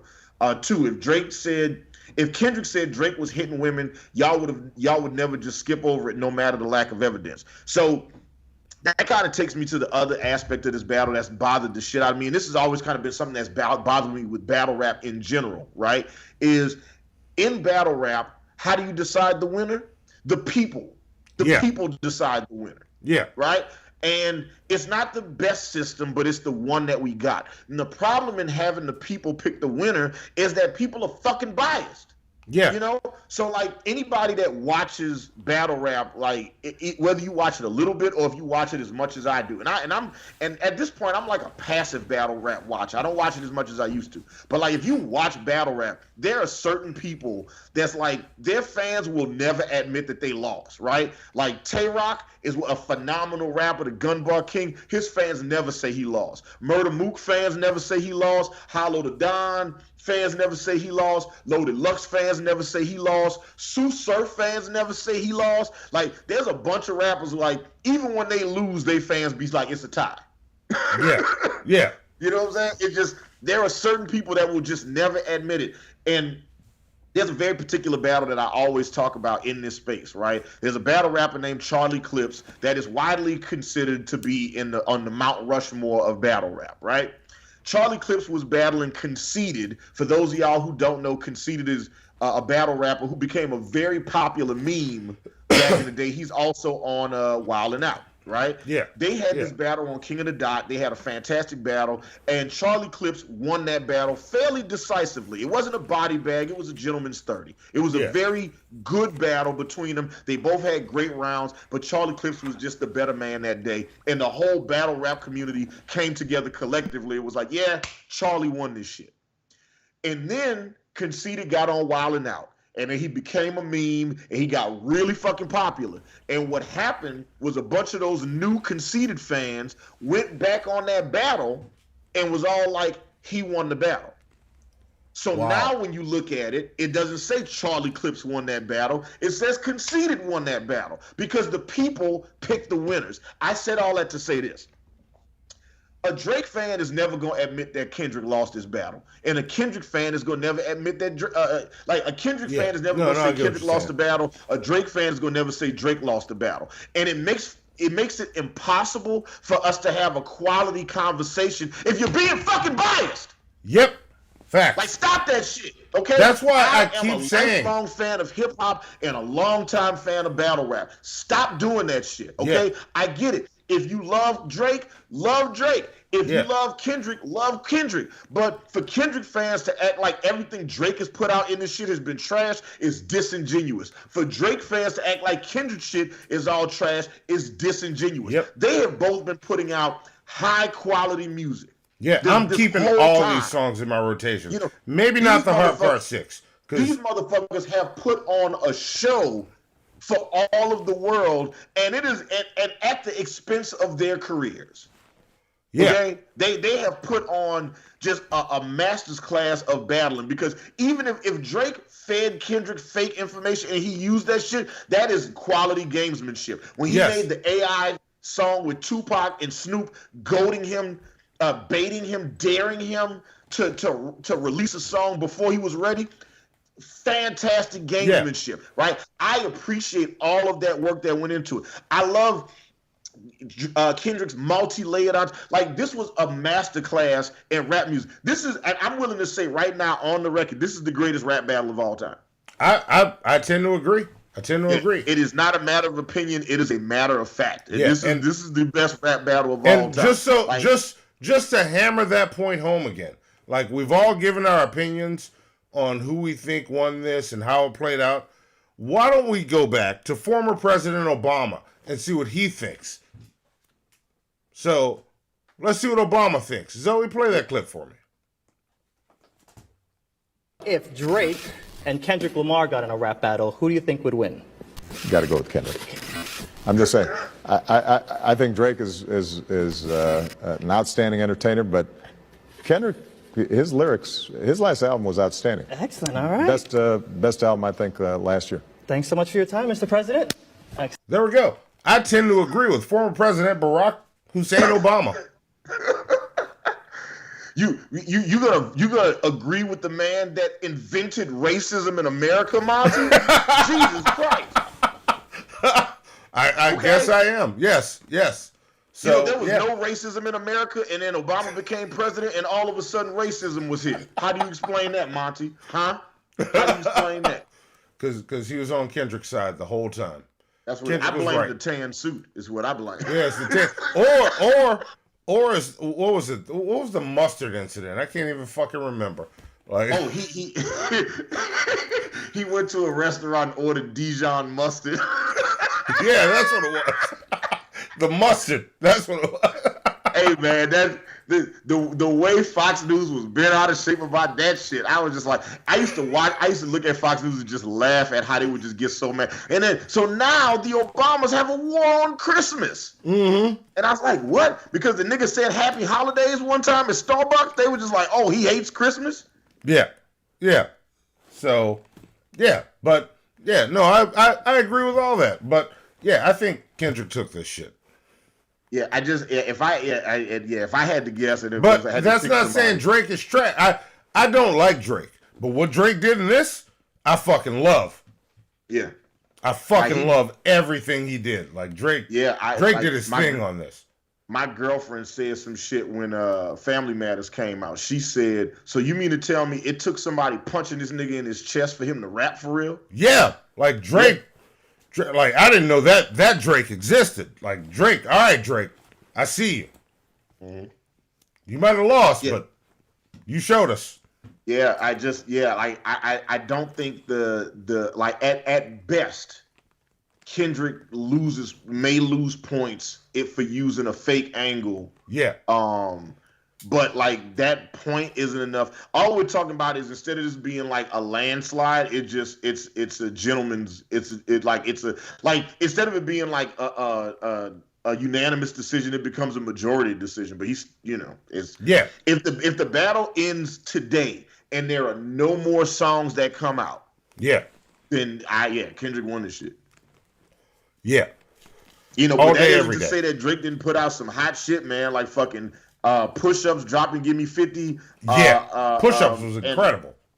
Push-ups and Family Matters. Both of those joints was tough. And look, just to piggyback on the bias thing, I do not like Drake. Push-ups was incredible. Mm-hmm. Got to call it how it is. That's how it is. Also, just real quick, just because I said a lot about the battle rap allegations, there is a battle rapper named Daylight who is one of my 5 favorite battle rappers of all time. I am a big Daylight fan. I'm a big Daylight fan, Danny Myers fan. I love Chilla Jones, Geechee Gotti. I didn't realize how many of my favorite battle rappers was all from the West Coast. And yeah, Daylight is incredible. He's a phenomenal battle rapper. Daylight got signed to OVO. I was dealing with OVO at the same time that Drake was battling Meek Mill. Long story short, Daylight, it has been like a widely talked about rumor in the battle rap community that Daylight wrote back-to-back for Drake. And Shit. Daylight, in the last few months, really last few years, has been releasing song after song where he talks about how he wrote back-to-back for Drake. Yeah. Shit. And knowing Daylight and the type of, like, knowing Daylight's style of rapping and listening to that song and the way those bars was put together, yeah, I like, is it a world tour or your girls tour? That's a Daylight bar. Yeah. Yeah, let me rephrase that. That sounds like something Daylight would have said. So, gotcha. All right. Yeah, that is so. Yeah, I got some reference records where Daylight is just straight up talking about like how he says that Drake offered to pay him some money for the record, pay him a large sum of money for that record, and also sign him to OVO. And he was like, after he did the record, Drake just didn't fuck with him no more, for real. Yeah. He's like, he used me to win the battle of that year and then just never hollered at me again. Yeah. Shit. All right. Yeah. Now, also, keep in mind, I'm a big Daylight fan, but Daylight is also battle rap's biggest troll. So, you know, who knows? Like, for the longest time, he told people that he was Rakim's son because he looked like Rakim. You know? All right. This is the guy that dressed up in a Spawn costume and took a shit on stage.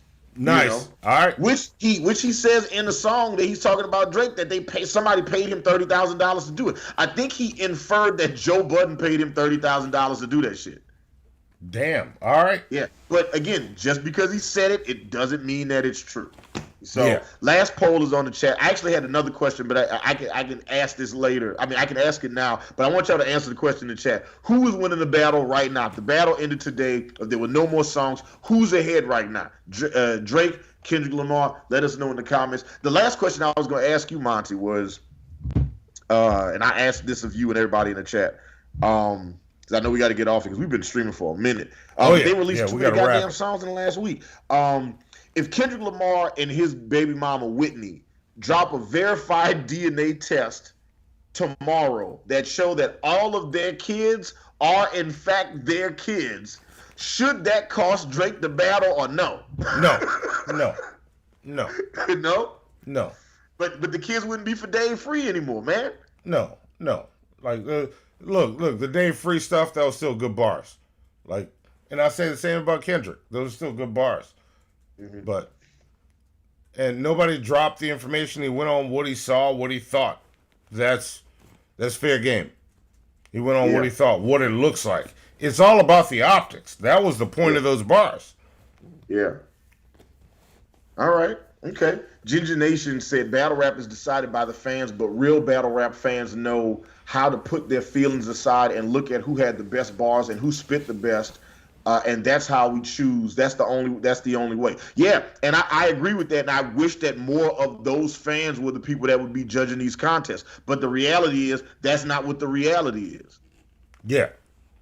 You know, it's like the reality is like we aren't the majority here. Green Mind says even people in Toronto think Drake is a goof. He's cooked. God damn. Yeah. Shit. King Philip says, you know what's crazy? Drake only put out 3 songs because, if I'm not mistaken, Push Ups was just the first half of Family Matters record. If you look at how those videos are connected, I can see that. I can see that too. I can see that.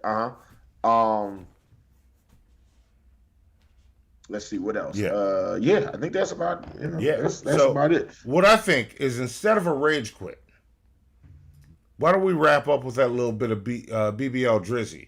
Listen, you're never gonna hear me say I don't want to hear that record, bro. Yeah, because this has been fun.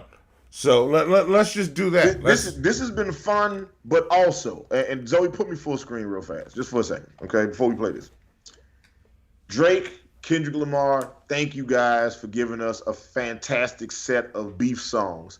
Now, please stop with the beef. Because we got other shows we want to try to do. Yes. We can't do them. You niggas is dropping diss songs every couple minutes. Yeah, Jesus. We keep trying to do the fucking rebrand shit, and y'all won't let us. Just keep dropping more and more songs. And I actually say that as a fan of battle rap and hip hop. Y'all can keep dropping these shits. Y'all can listen. Y'all, if y'all do 10 songs a piece, I will listen to all every song. If y'all want to do this every week, we'll just become the Breakdown Beef Show. Yeah. But like Drake fans is really out here just like for every one Drake fan I meet that's like, oh yeah, Drake won this shit, I meet 9 people that are Kendrick fans. And look, I want to say this because I had this conversation with my head songwriter not too long ago. We were talking about the shit and I was like, before the battle had even gotten like that deep into it, I was like, so understand, Drake already lost this battle. No matter how many songs get levied against him, Drake already lost his battle. How did I know he was going to lose the battle? Because the people pick who wins these battles. Now, if you look at everybody in this beef, when you look at Metro Boomin, you look at Future, you look at Rick Ross, you look at Kanye West, Kendrick Lamar, Weeknd, Travis Scott, A$AP Rocky, all of these people, and Drake. Who has the most fans of all those people? Fucking Drake. Yeah. Drake has the most fans. Drake is one of the biggest pop stars on the planet. He's one of the most successful rappers / singers on the planet. One of the most successful artists on the planet. Drake has more fans.